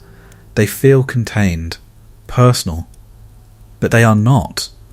They extend into places unseen, into consequences not yet realized. Helen stands beside him, not untouched, not unchanged, but present, within a world that is no longer the one she left. The past does not follow her as it was. It changes, becomes something heavier, something that cannot be returned to. The ships begin to gather, not all at once, not with urgency, but steadily. Each one a response, each one a movement towards something that has not yet fully begun, but cannot be avoided. The sea that once gave rise to beauty now carries something else, not creation, but intention. Movement not toward emergence, but toward collision. The shorelines begin to fill, not with arrival, but with preparation. And in that preparation, the world shifts again. War does not begin in the clash. It begins here, in the gathering, in the quiet alignment of forces that will soon move toward each other, in the understanding that what has been taken will not be left unchallenged. Aphrodite remains distant, not in absence, but in nature. She does not stand among the ships. She does not walk among the gathering kings, but her presence is there, within the cause, within the movement, within the desire that has become something larger than itself. She does not stop it. She does not guide it. She allows it, as she has allowed all that has followed from her. For what begins in desire does not end in the same form. It transforms, expands, becomes something beyond its origin. This is what now unfolds, not a single act, but a chain, each moment leading to the next, each choice carrying forward into something greater. Menelaus does not act alone. Paris does not stand alone. Helen is no longer only herself. They have become part of something else, something that moves beyond them, something that will not be resolved by a single return. The horizon holds them, two worlds, separated, moving slowly toward each other, not yet in conflict, but already beyond peace. The first step has been taken, not by armies, but by absence. And absence, once felt deeply enough, does not remain still. It cools, it gathers, it moves, until it becomes something that cannot be contained. War has not yet begun, but it is already present, in the distance, in the waiting, in the quiet understanding that what has been set into motion will not turn back. And when it arrives, it will carry everything within it, all of it beginning here, with something taken, and something that will not be returned, without consequence. War, once begun, does not belong to one cause. It expands. It gathers everything into itself. Anger, loyalty, memory, pride. What began as absence becomes something else entirely, a force that moves beyond those who first set it into motion. The battlefield does not remember its beginning. It only carries forward what has become inevitable. The clash arrives, not suddenly, but as something long prepared. The ground receives it, the air holds it, the silence that once stretched between two worlds collapses into sound. Movement, impact, the world shifts from waiting into action, and within this movement she is still present, not as a warrior, not as one who strikes or commands, but as something more subtle, more difficult to see. Aphrodite does not stand at the centre of battle. She does not raise weapons. She does not move with the force that defines war. And yet, she is there, in the reasons, in the loyalties, in the choices that turn one man toward another and not away. For war is not only fought with strength, it is carried by attachment, by what is loved, by what is chosen, by what cannot be abandoned. She moves through these things, unseen, unspoken, but present. Paris remains within her influence, not protected from war, but shaped by what brought him into it, His actions do not arise from strategy. They arise from something else, something that does not calculate, that does not measure, that does not weigh the cost. This is the trace of her. The same movement that brought Helen to him now moves within him on the battlefield, not as courage, not as fear, but as something more uncertain, a refusal to step away, a pull toward what has already been chosen. The warriors around him fight for many reasons: for honour, for survival, for the preservation of what they believe must remain. But beneath all of this there is something deeper, something quieter, the bonds that tie them to one another, the memories that hold them in place, the presence of what they cannot leave behind. This is where she exists, not in the clash, but in what drives it. Aphrodite does not control the war, she does not direct its outcome, but she shapes the movement within it, the reasons why men do not turn back, why they remain, why they continue, even when retreat would preserve them. For love is not separate from war, it exists within it, as cause, as motivation, as loss. She sees this, not with sorrow, not with distance, but as something that unfolds from what she has always carried. The same force that draws two beings together can also draw them into destruction, not because it seeks it, but because it does not stop. It continues, regardless of where it leads. There are moments where she steps closer, not to the battle, but to those within it. Paris falters, not in body, but in presence. The weight of what surrounds him begins to press inward. The noise, the movement, the inevitability of what unfolds, and in that moment she intervenes, not with force, but with removal. She draws him away, not from danger, but from consequence. She does not allow the moment to complete itself. This is her way, not to stop the war, but to alter its shape, to move within it and shift what would otherwise occur. Others see this, not clearly, but enough to feel it, a presence that does not belong to the battlefield, yet moves through it, unseen hands guiding what should remain fixed, unseen influence altering what should remain certain. She does not remain at a distance, but she does not remain fully within it either. She moves between, as she always has, between presence and absence, between action and influence, between what is seen and what is felt. The war continues, unchanged in its scale, unstopped in its movement, but not untouched, for every moment carries within it something that cannot be measured, something that does not belong to strategy or strength, something that comes from her, quiet, unseen, and yet shaping everything it touches. She does not end the war, she does not resolve it, she allows it, as all things that arise from desire must be allowed to unfold. But within that unfolding, she remains, not as a figure of conflict, but as the presence that made it possible, and as the force that continues to move within it, long after the first cause has been forgotten, long after the reason has become something else.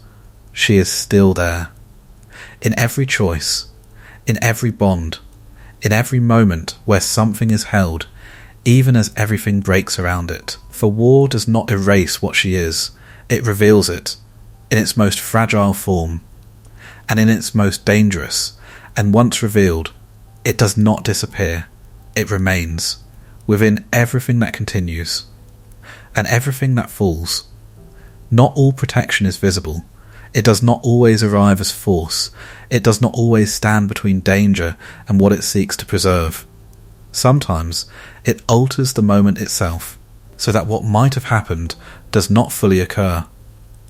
The war continues, unrelenting, unfolding in ways that no longer resemble its beginning.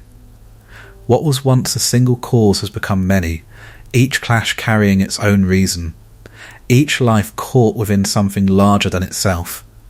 And yet, within this vast movement, there are still individuals, still moments where something personal remains, something that can be held, something that can be protected. Aphrodite does not extend herself across the entire field. She does not shield all who fall within her influence. She does not reach toward every life touched by what began through her. Her presence narrows, not by limitation, but by choice. Paris remains within her gaze, not because he is the cause, but because he is the one who chose, the one through whom desire became action, the one who stepped forward without understanding where that step would lead. She does not abandon him. Even now, even as the world around him reshapes itself into conflict, he stands within moments that should end him, encounters that close too tightly, movements that should not leave space for escape, and yet something shifts, not visibly, not in a way that can be traced, but enough for the outcome to change. A strike misses, a path opens, a moment that should conclude extends. This is her protection, not the removal of danger, but the alteration of its edge. She does not make him untouchable. She does not grant him certainty. She allows him to remain within what should have taken him. Others notice this, not as knowledge, but as unease, a sense that something does not follow its natural course, that something intervenes without revealing itself. For the battlefield has its own rhythm, its own inevitability, and when that rhythm is disturbed, it does not go unnoticed. Diomedes moves through the war with clarity, with purpose, with a force that does not hesitate. He does not carry the same pull of desire. He moves with something sharper, more direct, and when he encounters her presence, he does not turn away. This is rare. To face what cannot be easily faced, to move toward what does not belong within the order of war. She does not expect resistance, she does not anticipate challenge, for she is not a figure of combat, but even what does not belong can be touched. He strikes. Not with hatred, not with confusion, but with intent, and for a moment something unexpected occurs. She feels it, not as pain alone, but as interruption. A disruption of the distance she has always carried, the boundary between her and what unfolds around her. It does not break her, but it reaches her, in a way that has not happened before. She withdraws, not in defeat, but in recognition that even she, who exists within the space between, is not entirely beyond what moves within the world. Paris remains, unbroken, still within her protection, but something has shifted, a subtle awareness. That protection is not absolute, that what is preserved still exists within a world that moves toward its own conclusions. She does not leave him, but her presence changes, becomes quieter, less immediate, not withdrawn, but more distant, as though the moment has reminded her of something, that what she touches is not separate from what unfolds, that even protection cannot fully remove consequence. The war does not slow, it does not adjust, it continues, as it must, as all things set into motion must, and within it she continues to move, not across everything, but within what she chooses. The chosen are not always saved, not always spared, but they are held within the movement, altered, extended, given moments that might not have existed otherwise. This is not mercy, not in the way it is often understood. It is presence, selective, unpredictable, unbound by fairness. For she does not act by balance, she acts by connection, and connection does not reach equally. Paris stands, still within the war, still within her influence, but not beyond what continues to gather around him. The protection remains. But it does not promise, it does not guarantee, it only moves, from moment to moment, from edge to edge, holding what it can as long as it can, and when it no longer can, it does not stop what follows, it allows it, as it has allowed everything. For even what is protected must one day meet what it cannot avoid, and when that moment comes, she will not stop it, she will remain, as she always has. present, even in what cannot be preserved, even in what must finally be lost. Not all love begins in choice. Some begins in accident, a moment that was not meant to become anything, and yet does. Aphrodite does not seek him. There is no intention, no quiet movement of desire drawing her toward what has not yet been seen. It happens differently. A small disruption, a misdirected force. Eros, in his careless precision, releases what cannot be taken back. The arrow does not ask where it lands. It does not consider what it changes. It enters, and it alters. Aphrodite feels it, not as she has felt desire before, not as something that moves outward from her, but as something that moves within. A reversal, a quiet inversion of what she has always been. For the first time, she does not remain untouched. She is drawn, not as origin, but as participant. This is new, unfamiliar, and it does not unfold slowly, it settles immediately. A presence that does not leave. Adonis is not a god. He does not carry power. He does not shape the world around him. He exists simply as himself, youthful, unmarked, unaware of what has entered his life. And yet, he becomes the centre of something he does not understand. She moves toward him, not with distance, not with the quiet stillness that wants to find her, but with closeness, with attention that does not remain contained. She follows, she lingers, she remains near. This is not the movement of desire as it once was. This is something deeper, something that does not release. She does not stand apart. She enters, and in entering, she changes. The world around them softens, not in reality, but in perception. Moments become fuller. Time holds differently, as though what is shared between them exists slightly outside the movement of everything else. She warns him, not with urgency, but with quiet insistence, to remain within safety, to avoid what is wild, what cannot be controlled, for she knows, not through knowledge alone, but through feeling, that what she holds is fragile, and that fragility carries within it the possibility of ending. Adonis does not understand this. He does not feel what she feels, not fully. He moves as he always has, freely, without the weight that now rests within her. This is the difference. To love is to feel what may be lost before it is gone, to carry the awareness of ending even within the presence of what remains. She stays close. But she cannot remain always, for even love does not suspend the world entirely. She leaves him, only for a moment, only for a time that should not matter. But time, when held against fragility, becomes something else.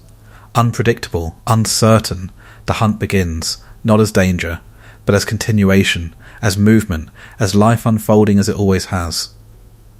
Adonis does not hesitate. He moves forward, toward what draws him, toward what does not reveal its consequence. The boar does not wait, it does not think, it acts, as all things within nature act, without intention beyond itself. The moment is brief, too brief, the clash, the wound, the shift from presence into absence. Aphrodite feels it before she sees it, a breaking, not outside, but within. The space that once held him collapses. She returns, but return does not restore, it reveals what has already been lost. He lies before her, not as he was, but as something that cannot return to what it was. And for the first time she does not remain untouched. She grieves, not as others do, not with outward collapse, but with something deeper, a stillness that carries weight. That does not move, that does not resolve. The world does not stop. It does not pause for what has been lost. It continues, as it always has, and yet something within it has changed. For her, for what she has become, she does not attempt to undo it. She does not reach for what cannot be returned. She remains, beside what has ended, and in that remaining, something else begins.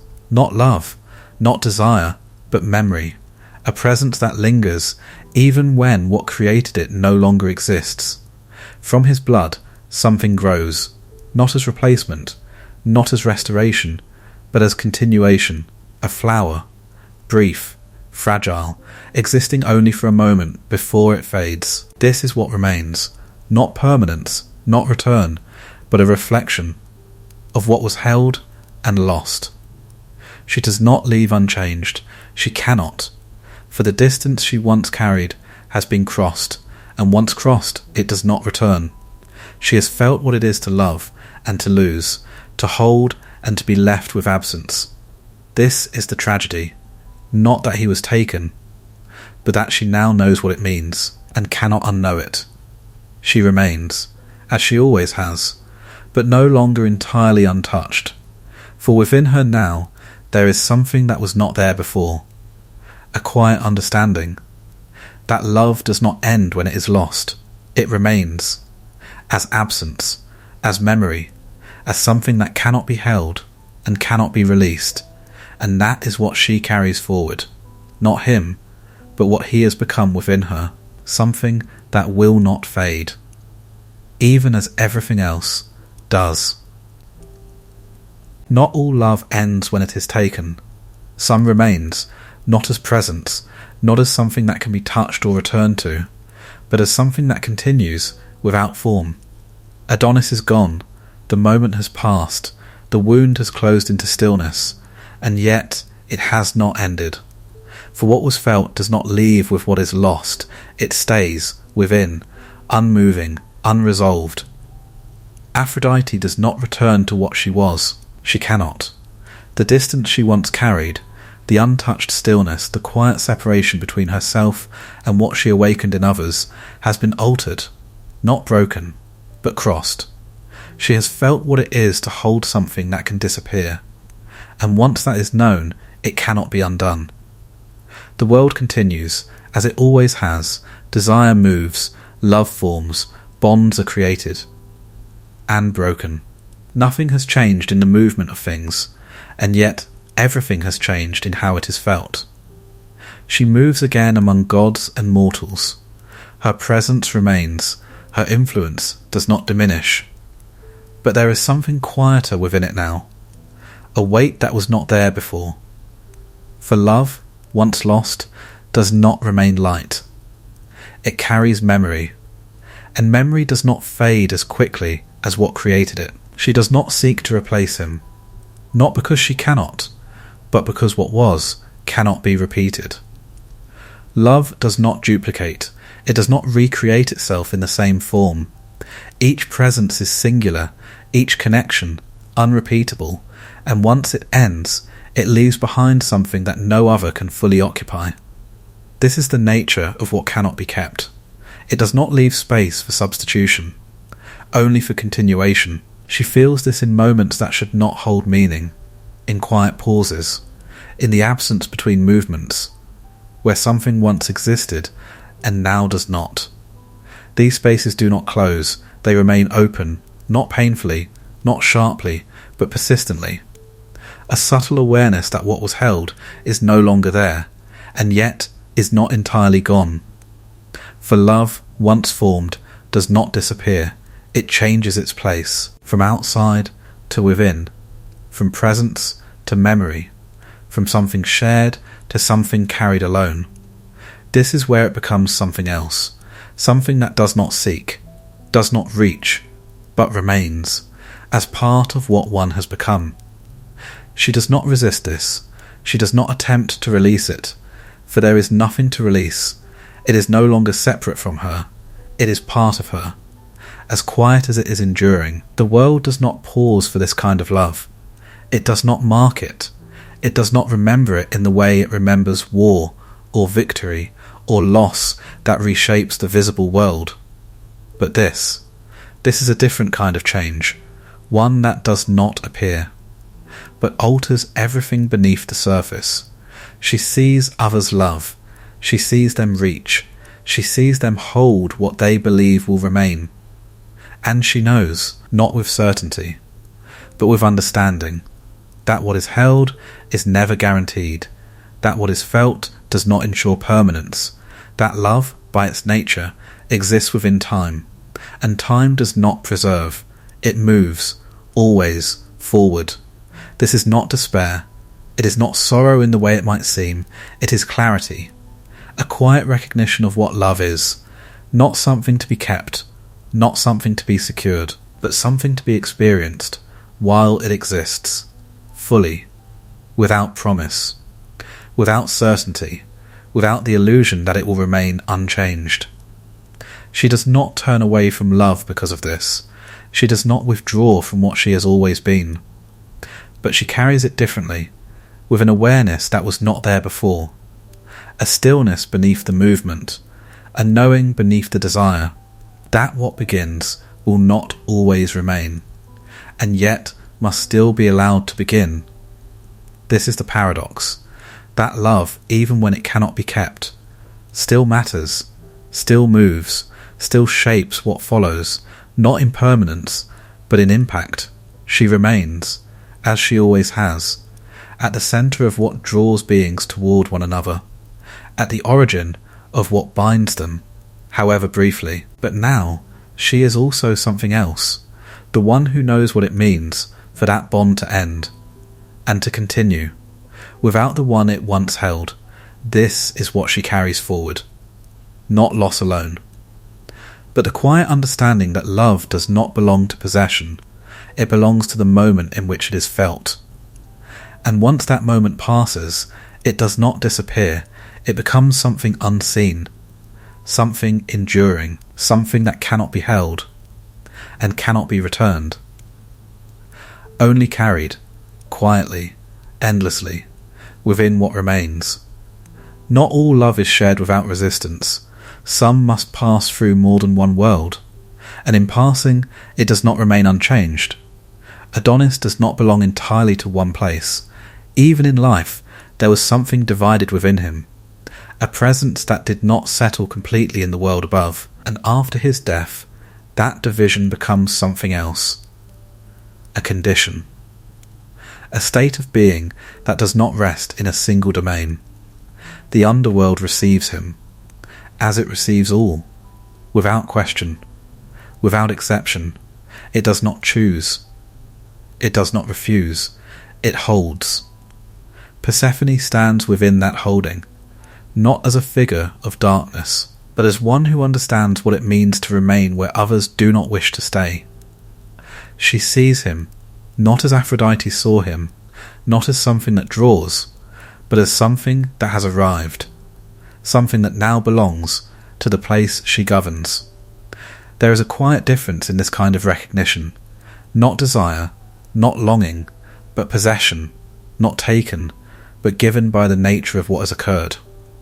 Adonis does not resist. He does not move between worlds as one who chooses. He remains where he has been placed, and in that remaining, something begins again. Not the same, not as before, but present. Persephone does not reach for him, not immediately. She observes. She understands what it means to be held within a place that does not release easily, and yet she feels it. A presence that does not remain neutral, something that draws attention, quietly, without force. A reflection of what Aphrodite had once felt, but different, less immediate, more contained, a slow awareness that settles rather than ignites. This is where jealousy begins, not as anger, not as sudden reaction, but as recognition that something held is not entirely yours, that what stands before you carries a connection that exists beyond your reach. Aphrodite does not remain distant. She does not release what she has lost. For loss, as she has come to understand, does not end connection. It transforms it. And she follows, not into the underworld itself, but to its edge, to the boundary where what is above meets what is below. She does not belong there, but she does not turn away. Her presence reaches, not as force, but as insistence, a quiet refusal to let what was become entirely something else. Persephone feels this, not as intrusion, but as tension, a pull that does not belong to her world, a presence that does not settle within the stillness she holds, and in that tension, something sharpens. The awareness that what she holds is not solely hers, that Adonis exists between, not entirely of the underworld, not entirely beyond it. This is what creates the fracture, not conflict of power, but conflict of claim. Two presences, two conditions, each holding a different truth. Aphrodite does not demand, she does not command, but she does not release. Persephone does not yield, she does not turn away, but she does not force. And so, the tension remains, unresolved, unsettled. A space where neither can fully possess what stands between them. This is the nature of jealousy, not always loud, not always visible, but persistent. A quiet awareness that something is shared when it should be singular, that something held is not entirely secure. The resolution does not come from them. It cannot, for neither will relinquish what they hold. It comes from elsewhere, from the structure that governs what lies beyond both. A division is made, not to resolve, but to contain. Adonis will not remain in one place, he will move. Between worlds, a portion of time above, a portion below, never fully belonging to either. This is the outcome. Not unity, not loss, but division. A continuation that does not settle, a presence that exists in fragments. Persephone accepts this, not willingly, but without resistance. For the underworld does not argue, it holds what it is given, and releases when it must. Aphrodite accepts it as well, not as fulfillment, but as what remains possible. For love that cannot be kept does not always disappear. Sometimes it is divided, shared across boundaries that do not meet. Adonis becomes something else, not entirely alive, not entirely gone. A movement between states, a presence that does not remain still, and in that movement both are left with something incomplete. This is what remains, not possession, not loss, but tension. A quiet division that does not resolve, that continues endlessly, between what is held and what cannot be fully claimed, and in that space both remain, watching, holding, knowing that what they share will never belong entirely to either, and that this is the closest form of keeping that will ever exist. For what cannot be kept whole is not released, it is divided, and in being divided, it remains, incomplete, forever. Nothing remains in one state, not fully, not forever. Even what appears still is only waiting to change. Adonis does not belong to a single world. He moves, not by choice, not by will, but by decree. A portion of time above, a portion below, a division that does not resolve, but continues. And in that continuation, something begins to take shape. A pattern, a return, a quiet rhythm that does not announce itself, but repeats. When he rises, the world shifts, not dramatically, not all at once, but subtly, as though something long absent has returned. The air feels lighter, the earth responds, growth begins where there was stillness. Life does not appear suddenly, it unfolds, carefully, as though remembering how to exist again. Aphrodite feels this, not as surprise, but as recognition. The present she lost returns, not fully, not permanently, but enough. Enough to be felt, enough to be held, for a time. This is not restoration, it is repetition, a cycle that does not complete itself, but continues, each return carrying within it the memory of departure, each presence shadowed by the knowledge of its ending. She does not hold him as she once did. She cannot. For what has been divided does not return unchanged.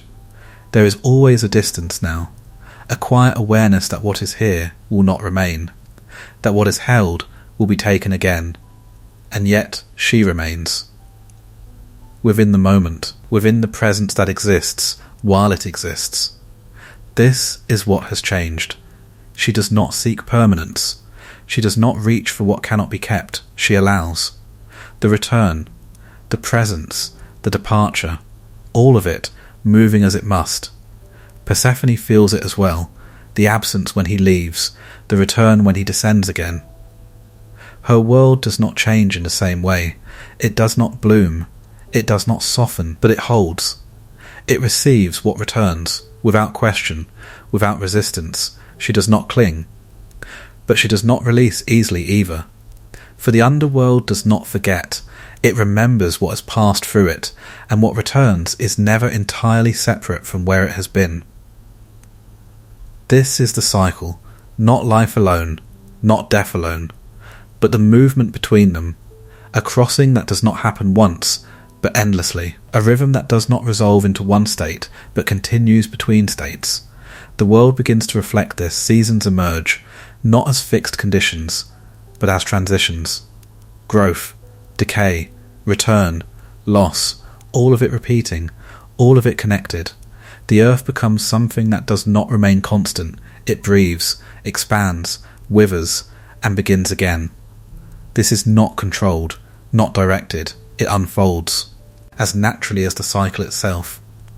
Aphrodite does not create this, but she exists within it, as the origin of what began it, as the presence that still feels its movement. She understands something now that she did not before. That love, like life, does not remain. It moves, it returns, it leaves, and returns again in altered form. There is no final holding, no moment where what is present can be secured beyond change. Only the repetition, the quiet rhythm of something that continues, without remaining the same. Adonis becomes part of this, not as an individual alone, but as a pattern, a reflection of what the world itself begins to do, to live, to lose, to return, and to lose again, endlessly. She does not resist it, she does not attempt to break it, for there is no breaking what is fundamental, what belongs to the nature of existence itself. She moves with it, not controlling, not guiding, but present, within each return, within each loss, within the space that connects them. The cycle does not comfort, it does not resolve the pain of departure, it does not soften the awareness of what will come, but it offers something else. Continuation, a way for what is lost, to not remain entirely gone, to return even if briefly, to be felt again even if not held. This is what remains, not permanence, but recurrence, not possession, but presence that moves in and out of reach.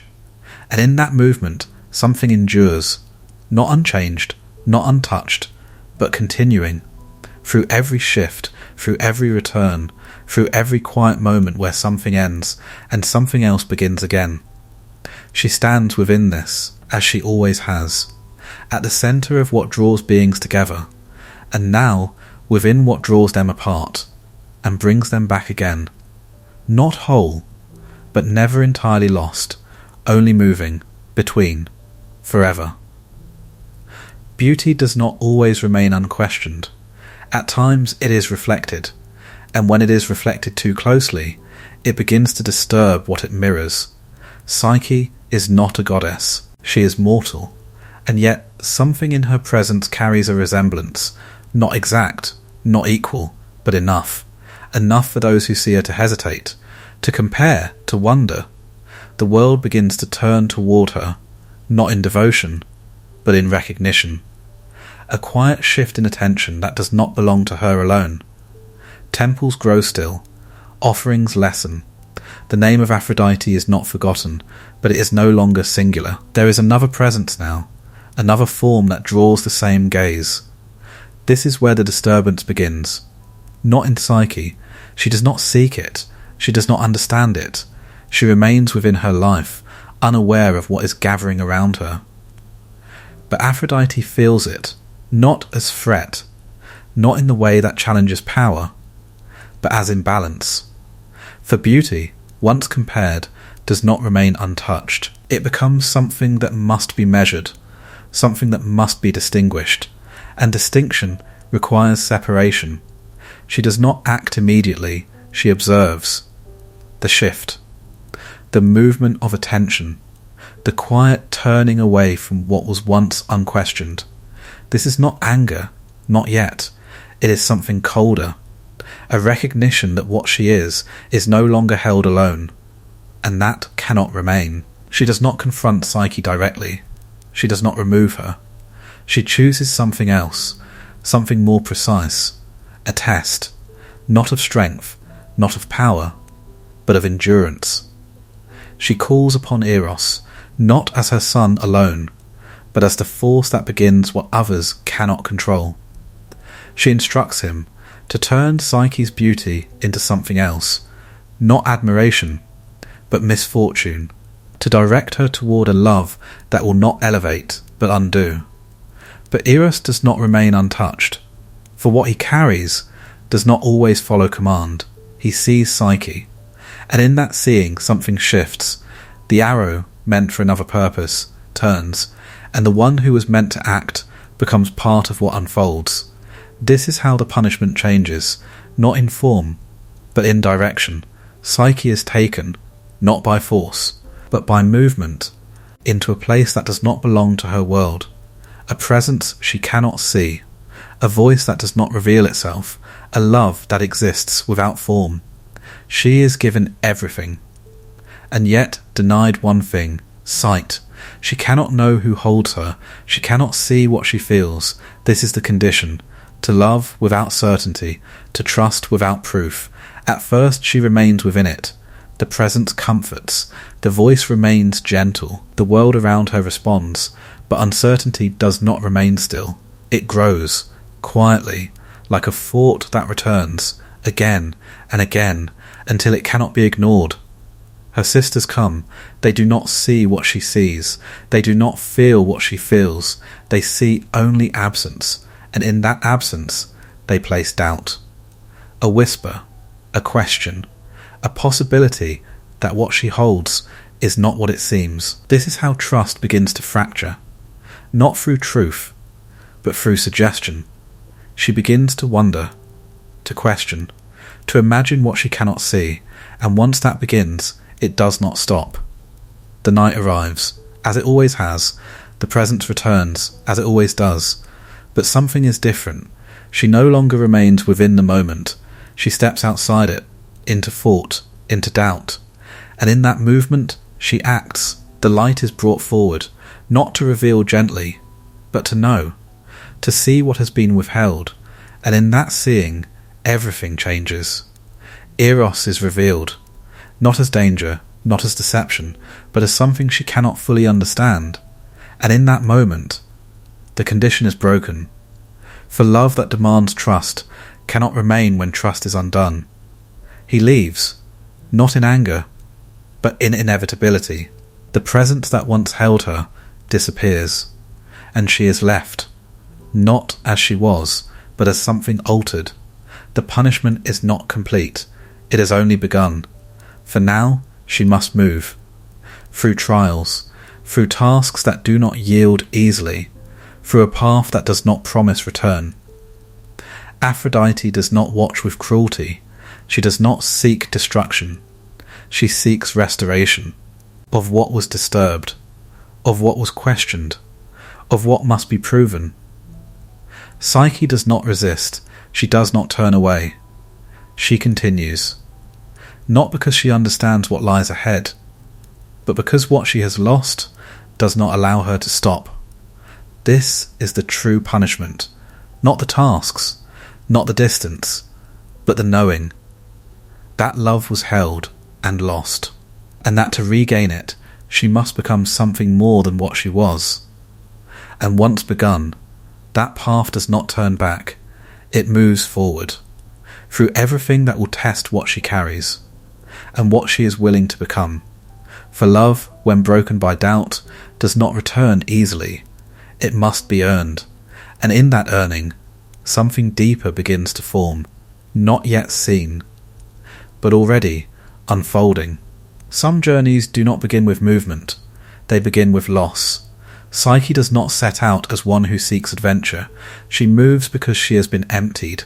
What she once held, unseen yet certain, is gone, and what remains does not allow stillness. She cannot return to what she was, for knowledge has altered her. She has seen, she has doubted, she has broken what required trust, and now she must continue. The world does not guide her. It does not offer direction. There is no path laid clearly before her, only tasks, given not as instructions but as conditions, things that must be done without explanation of how they are to be completed. This is the nature of trial, not to test strength, but to reveal what lies beneath it. Aphrodite does not appear often. She does not stand beside Psyche as she moves. She sets the tasks and withdraws. For what Psyche must become cannot be shaped through guidance, only through experience. The first task seems simple. A gathering. Seeds scattered together, mixed beyond easy separation. A division that must be made, not by force, but by patience. Psyche looks. And for a moment, she does not move. For the task is impossible. Not because it cannot be done, but because it cannot be done quickly. Not with certainty, not with the mind she has brought with her. And yet she begins, not knowing how it will end, only that it must begin. This is the first change. To act without knowing, to continue without clarity, to move forward without assurance of success. The ants come, quiet, unnoticed. They gather what she cannot, they complete what she cannot finish alone. This is not rescue, it is assistance, a reminder that what cannot be done alone may not need to be. But Psyche does not rest in this. The next task arrives, and the next, each one carrying its own weight, its own impossibility. She is sent to gather wool from creatures that do not allow approach, to bring water from a place that cannot be reached, to descend where she does not belong, and return with what cannot be held. Each task moves her further from what she was, further into something else, not stronger, not harder, but deeper, for she does not overcome these trials through force. She listens, she observes, she learns to move with what surrounds her, rather than against it. The world begins to respond, not as an ally, but as something that offers quiet openings. A voice in the wind, a reed that bends, a presence that does not demand, but suggests, and she follows, not with certainty, but with trust. This is what changes, not the world, but her place within it. She no longer moves as one who seeks control. She moves as one who understands that not everything yields to effort, that some things must be approached differently, more slowly, more carefully, with a willingness to adapt rather than force. The descent is the deepest of all, to go where the living do not go, to stand within what does not return easily. She enters, not as a goddess, not as one protected, but as one who must pass through and come back. The underworld does not welcome. It does not resist. It simply remains. And within it she moves, carefully, carrying what she has been told to carry, holding what must not be opened. This is the final condition, to take what is given and not question it, to trust without seeing, to hold without breaking. But this is where the trial reveals itself fully. For the heart, once it has known doubt, does not remain free from it. The thought returns, quiet, persistent. What is within the container? What is being withheld? Why must it not be seen? This is where the trial turns inward, not against the world, but against herself, and she falters. The container opens, not fully, not with understanding, but enough for the condition to break. She falls, not in failure, but in completion. For the trials were never about success alone, they were about becoming, and she has become something else. Not untouched, not unbroken, but changed. Eros returns, not as he was, but as something that now sees her differently, not as one who was given, but as one who has moved, who has endured, who has crossed through what she did not understand, and continued. The trials do not erase what was broken, they transform it. into something that can hold again, more carefully, more deeply. The human heart is not made for certainty, it is made for movement, for doubt, for trust that must be rebuilt, again and again and again. Psyche stands within this, not complete, not resolved, but changed, and in that change, something new begins to form, not yet named, not yet understood, but present, waiting, to become something that will not resemble what came before, and will not return to it again. There are forces that do not appear as power, they do not command, they do not strike, they do not stand above others in visible strength, and yet they alter everything. Eros does not move like the gods, he does not rule, he does not govern, he does not create in the way others create, he touches, and in that touch something begins.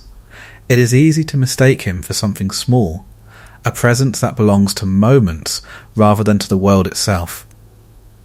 But this is the illusion, for what begins in a moment does not remain contained within it.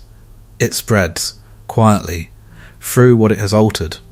His arrow does not wound the body, it enters elsewhere, into a space that cannot be shielded, that cannot be prepared, that cannot resist once it has been reached. This is where his power lies, not in force, but in inevitability. Aphrodite carries desire. She is its source, its origin, the condition through which it enters the world. But Eros moves it, directs it, places it where it would not otherwise go. He does not create love, he awakens it, often where it should not be, often where it cannot remain without consequence. This is not error, it is his nature. To disrupt the expected, to alter what seems fixed, to bring into motion what would otherwise remain still. He does not consider outcome, he does not weigh what will follow, he acts, and what follows belongs to those he has touched. Psyche stands as one who has felt this fully, not from distance, not as something observed, but as something lived. The arrow that altered Aphrodite did not remain contained, it extended into Psyche, into a connection that could not remain simple, that could not remain untouched. That required movement, loss, return, change. This is what Eros begins, not love that remains still, but love that moves, that breaks, that reforms, that deepens through what it must endure. He does not guide Psyche through her trials, he does not stand beside her as she changes. He withdraws, and in that withdrawal, something else forms. For love, once awakened, does not require constant presence.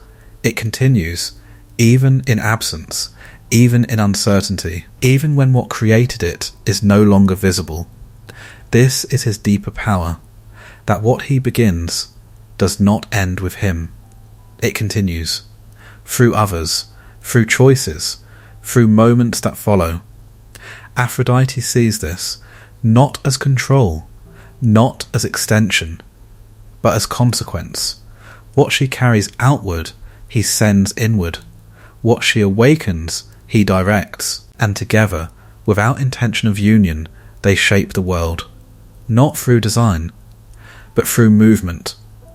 Eros does not stand above what he creates.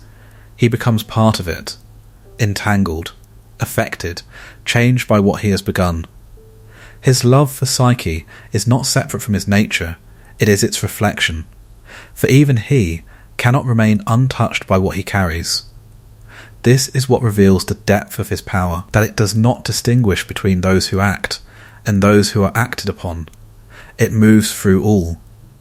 Equally, unpredictably, the gods do not control him, they do not command where he directs his force.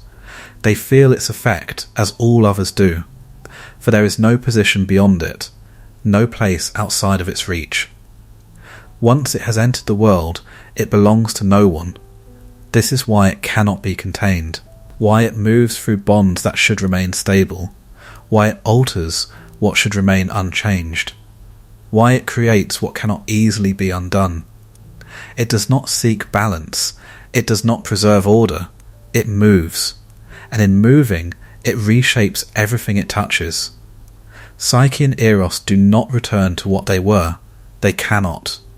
What has passed between them has altered both, not into something perfect, not into something without fracture, but into something deeper, something that carries within it both what was broken and what was rebuilt.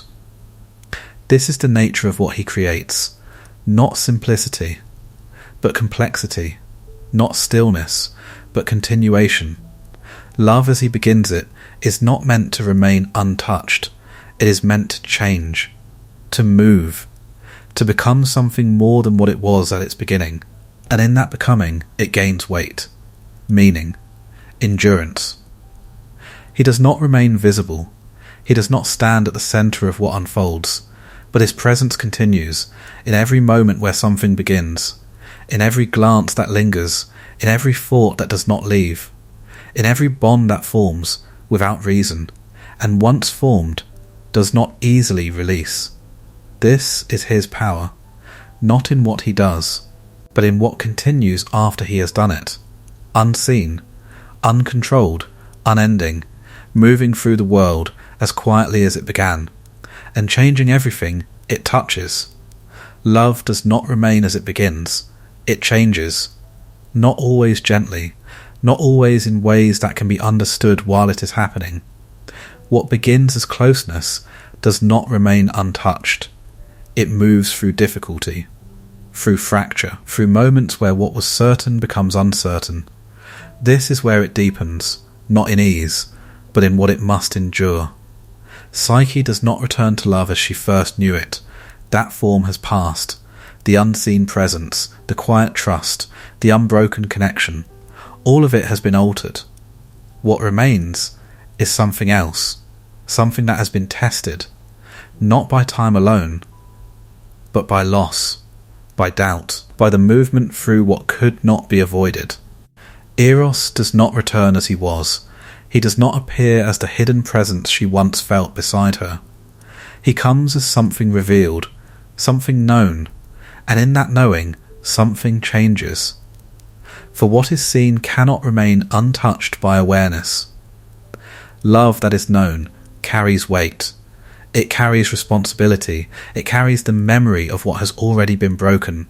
This is where suffering enters, not as punishment, not as something imposed, but as something that arises naturally from what it means to care, to hold something and know it can be lost, to trust and know that trust can fail, to remain even when leaving would be easier.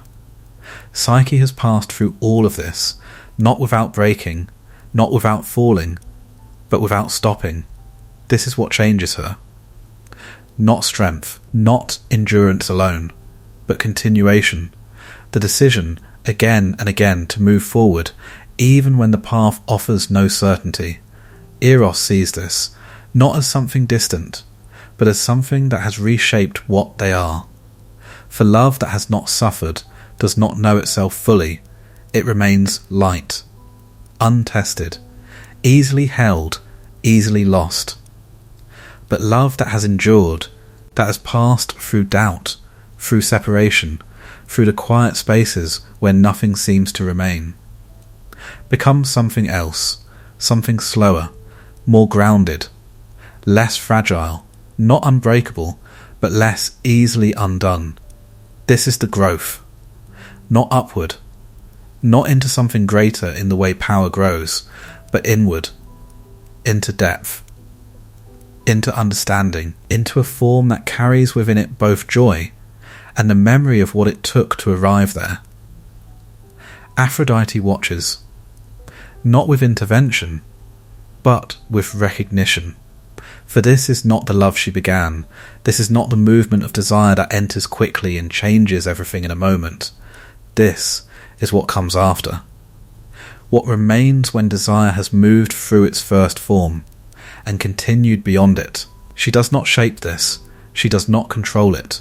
But she sees it. The transformation. From something immediate into something enduring. This is not her domain alone. It belongs also to what Psyche has become, to what Eros has allowed himself to feel, to the movement between them that no longer depends on illusion. The trials have ended. but their effect does not. They remain within Psyche, within how she sees, how she feels, how she holds what she has regained. There is no return to innocence, no return to what was simple, but there is something else, something more complete. For what has been broken and rebuilt does not resemble what it was before. It carries its fractures, its memory, its awareness, and in that it becomes something more real. Love, in this form, is not without pain. It does not promise ease. It does not remove uncertainty. But it remains, even within those conditions, even because of them. This is the quiet truth. That suffering is not separate from love. It is part of it. Not always, not in every moment, but in the way it deepens, in the way it reveals what would otherwise remain unseen. Psyche stands within this, not as one who has conquered, not as one who has completed something final, but as one who has changed, and continues to change.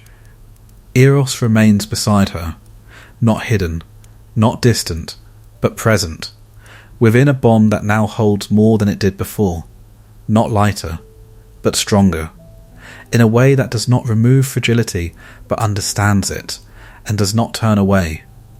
This is what remains, not the beginning, not the simplicity, but the continuation, the quiet movement of something that has endured and chosen to remain, even knowing what it carries, even knowing what it risks, and still does not leave, because what it has become is no longer something that can, and in that remaining, it finds a different kind of strength, one that does not avoid suffering, but grows through it, quietly, endlessly, within every bond that continues beyond what first began it. Worship does not begin with understanding, it begins with feeling. A presence that cannot be explained, but cannot be ignored. Aphrodite does not descend to mortals as a figure of command. She is not sought in fear, not invoked to prevent destruction or to bring order to what is broken.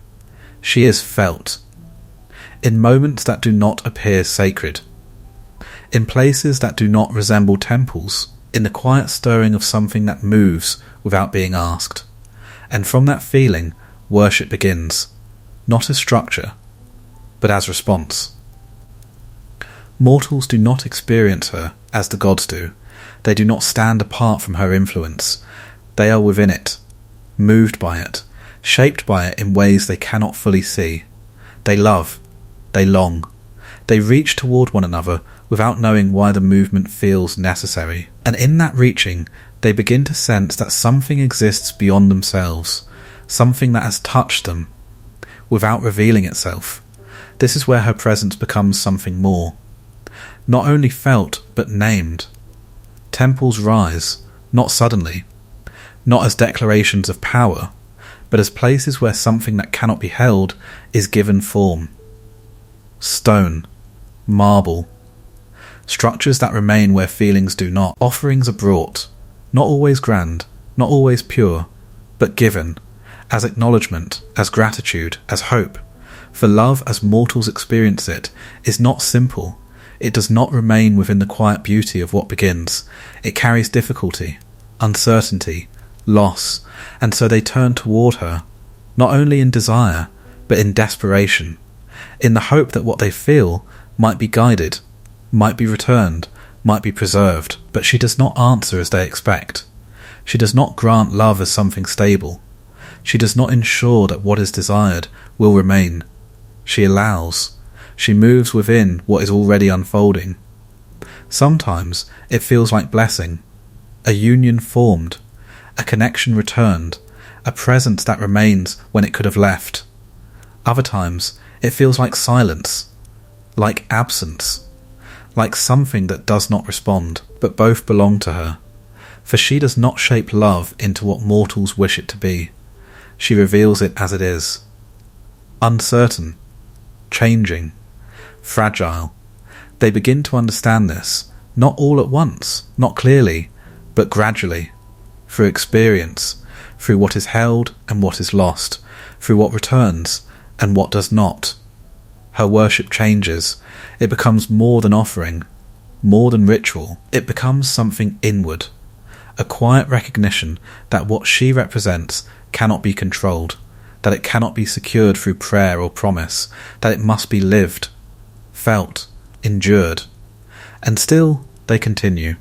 They light fires, they bring flowers, they speak her name in moments of closeness and in moments of loss, not because they believe she will always answer, but because they feel that she is present within what they experience, within what they cannot escape.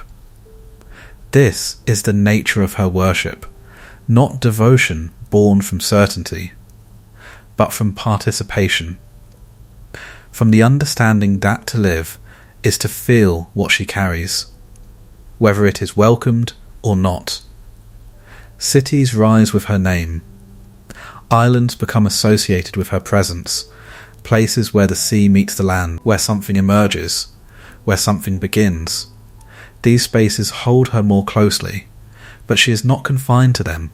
She moves through all, through every bond, every longing, every moment where something shifts from distance into connection, and from connection into something more uncertain. Mortals do not always see her clearly. They shape her, they soften her, they sometimes misunderstand her, turning her into something gentler, or something more forgiving than she is. But beneath these forms she remains, unchanged. For she is not what they imagine, she is what they feel. And feeling does not always align with what is wished. She does not require perfection, she does not demand purity, she does not ask that love remain unbroken. She exists within it as it unfolds, as it falters, as it continues. This is what they come to know, not through teaching, but through living. That love is not a gift that remains, but a movement that passes through them, and that in feeling it, they are already within her presence, whether they name it or not, whether they worship or not.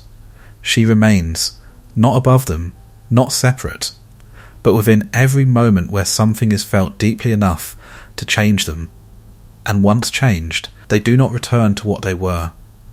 For what she brings into the world does not pass without leaving something behind.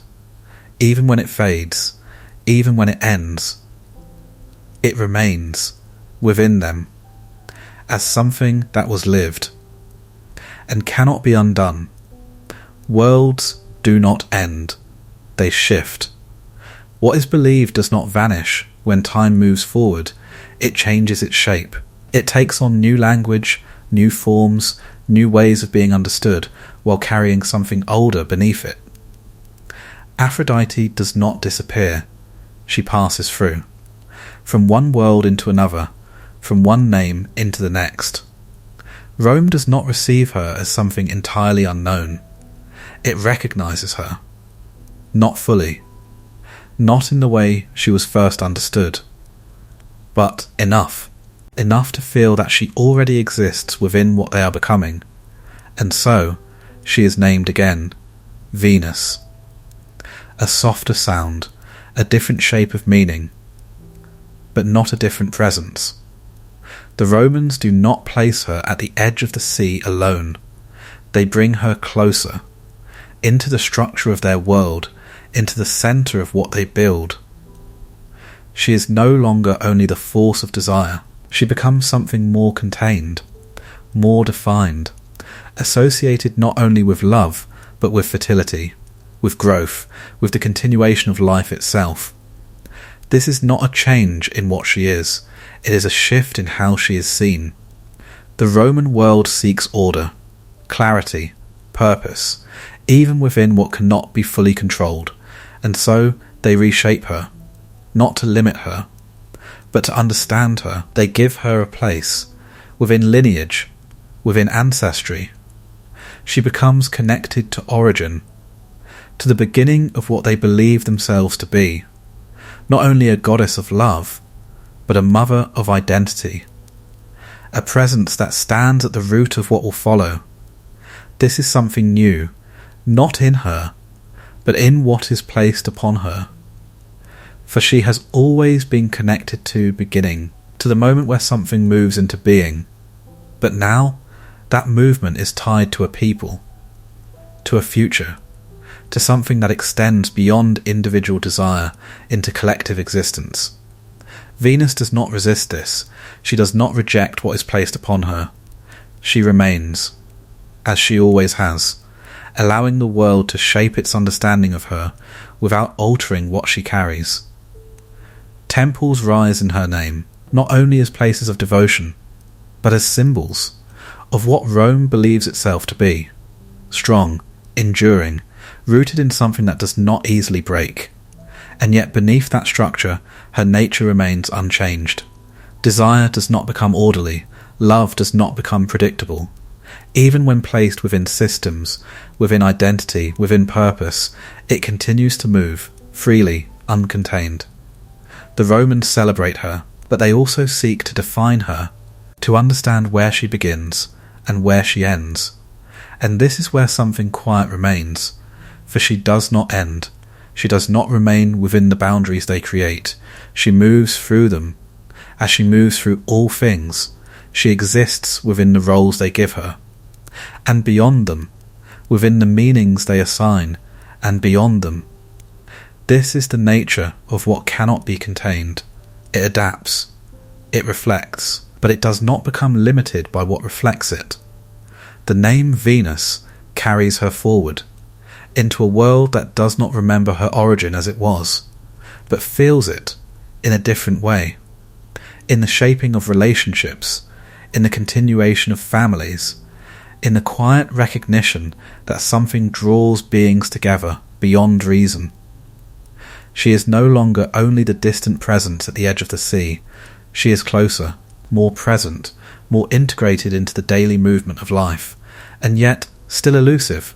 Still beyond full understanding. The world changes, empires rise, languages shift, and still she remains. Not as a fixed image, not as a single meaning, but as something that continues to move through all forms, all interpretations, all attempts to hold what cannot be fully held.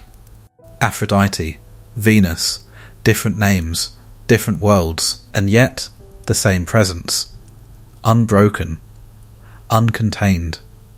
Carried forward through time, not as something remembered perfectly, but as something still felt.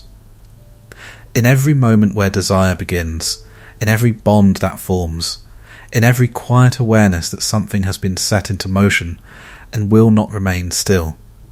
She does not belong to Greece, she does not belong to Rome, she belongs to the space between them, where one becomes the other, where meaning shifts but does not disappear.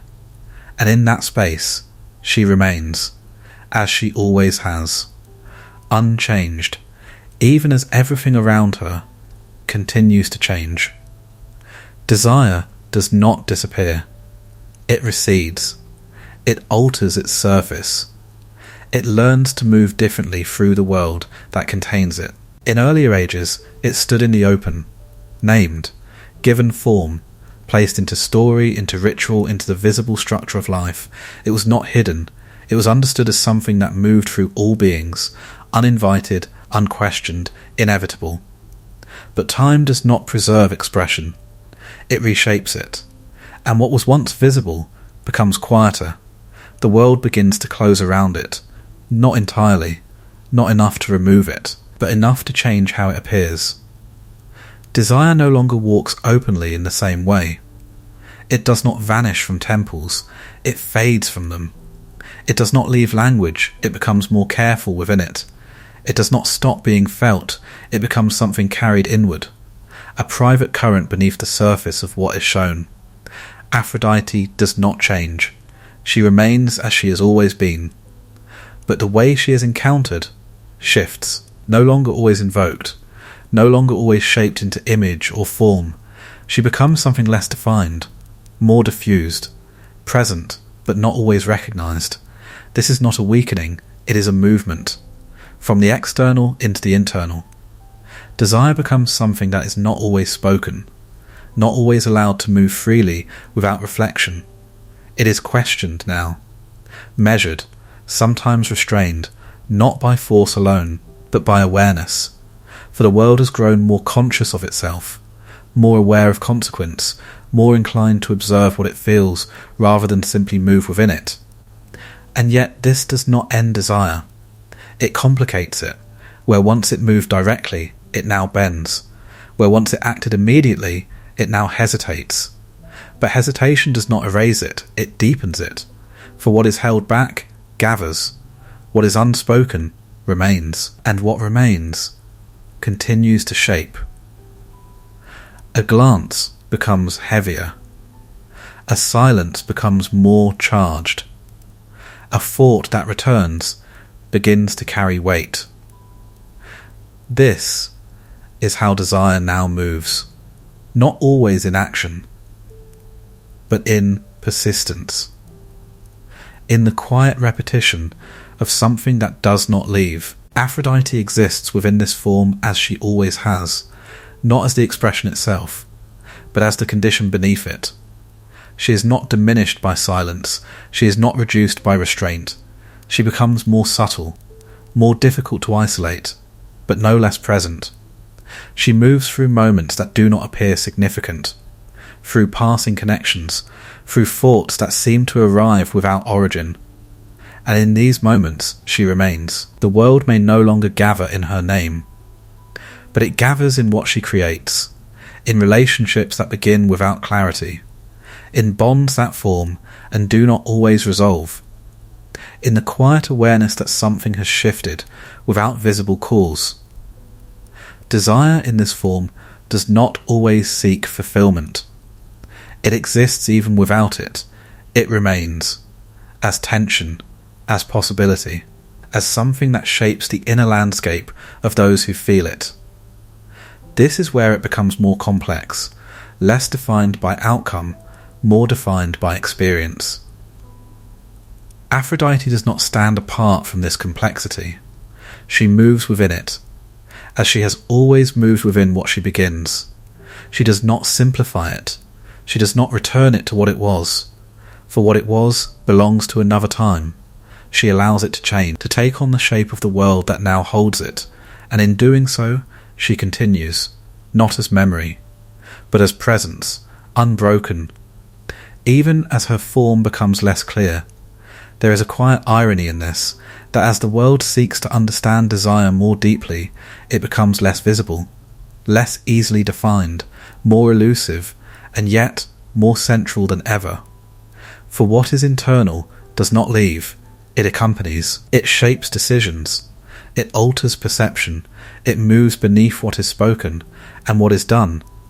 And so, even now, even in a world that no longer places her at its centre, she remains there, not named, not seen, but felt, in every moment where something stirs without reason, in every connection that does not follow logic, in every quiet pull towards something that cannot be explained. This is her new face, not a form, not an image, but a presence that moves within, invisible, uncontained, and unchanged. For desire does not need to be seen to exist. It only needs to be felt, and once it is felt, it continues, as it always has, through every age, through every silence, through every life that carries it, without ever fully holding it. And in that continuation, she endures, without form, without boundary, still shaping the world, from within.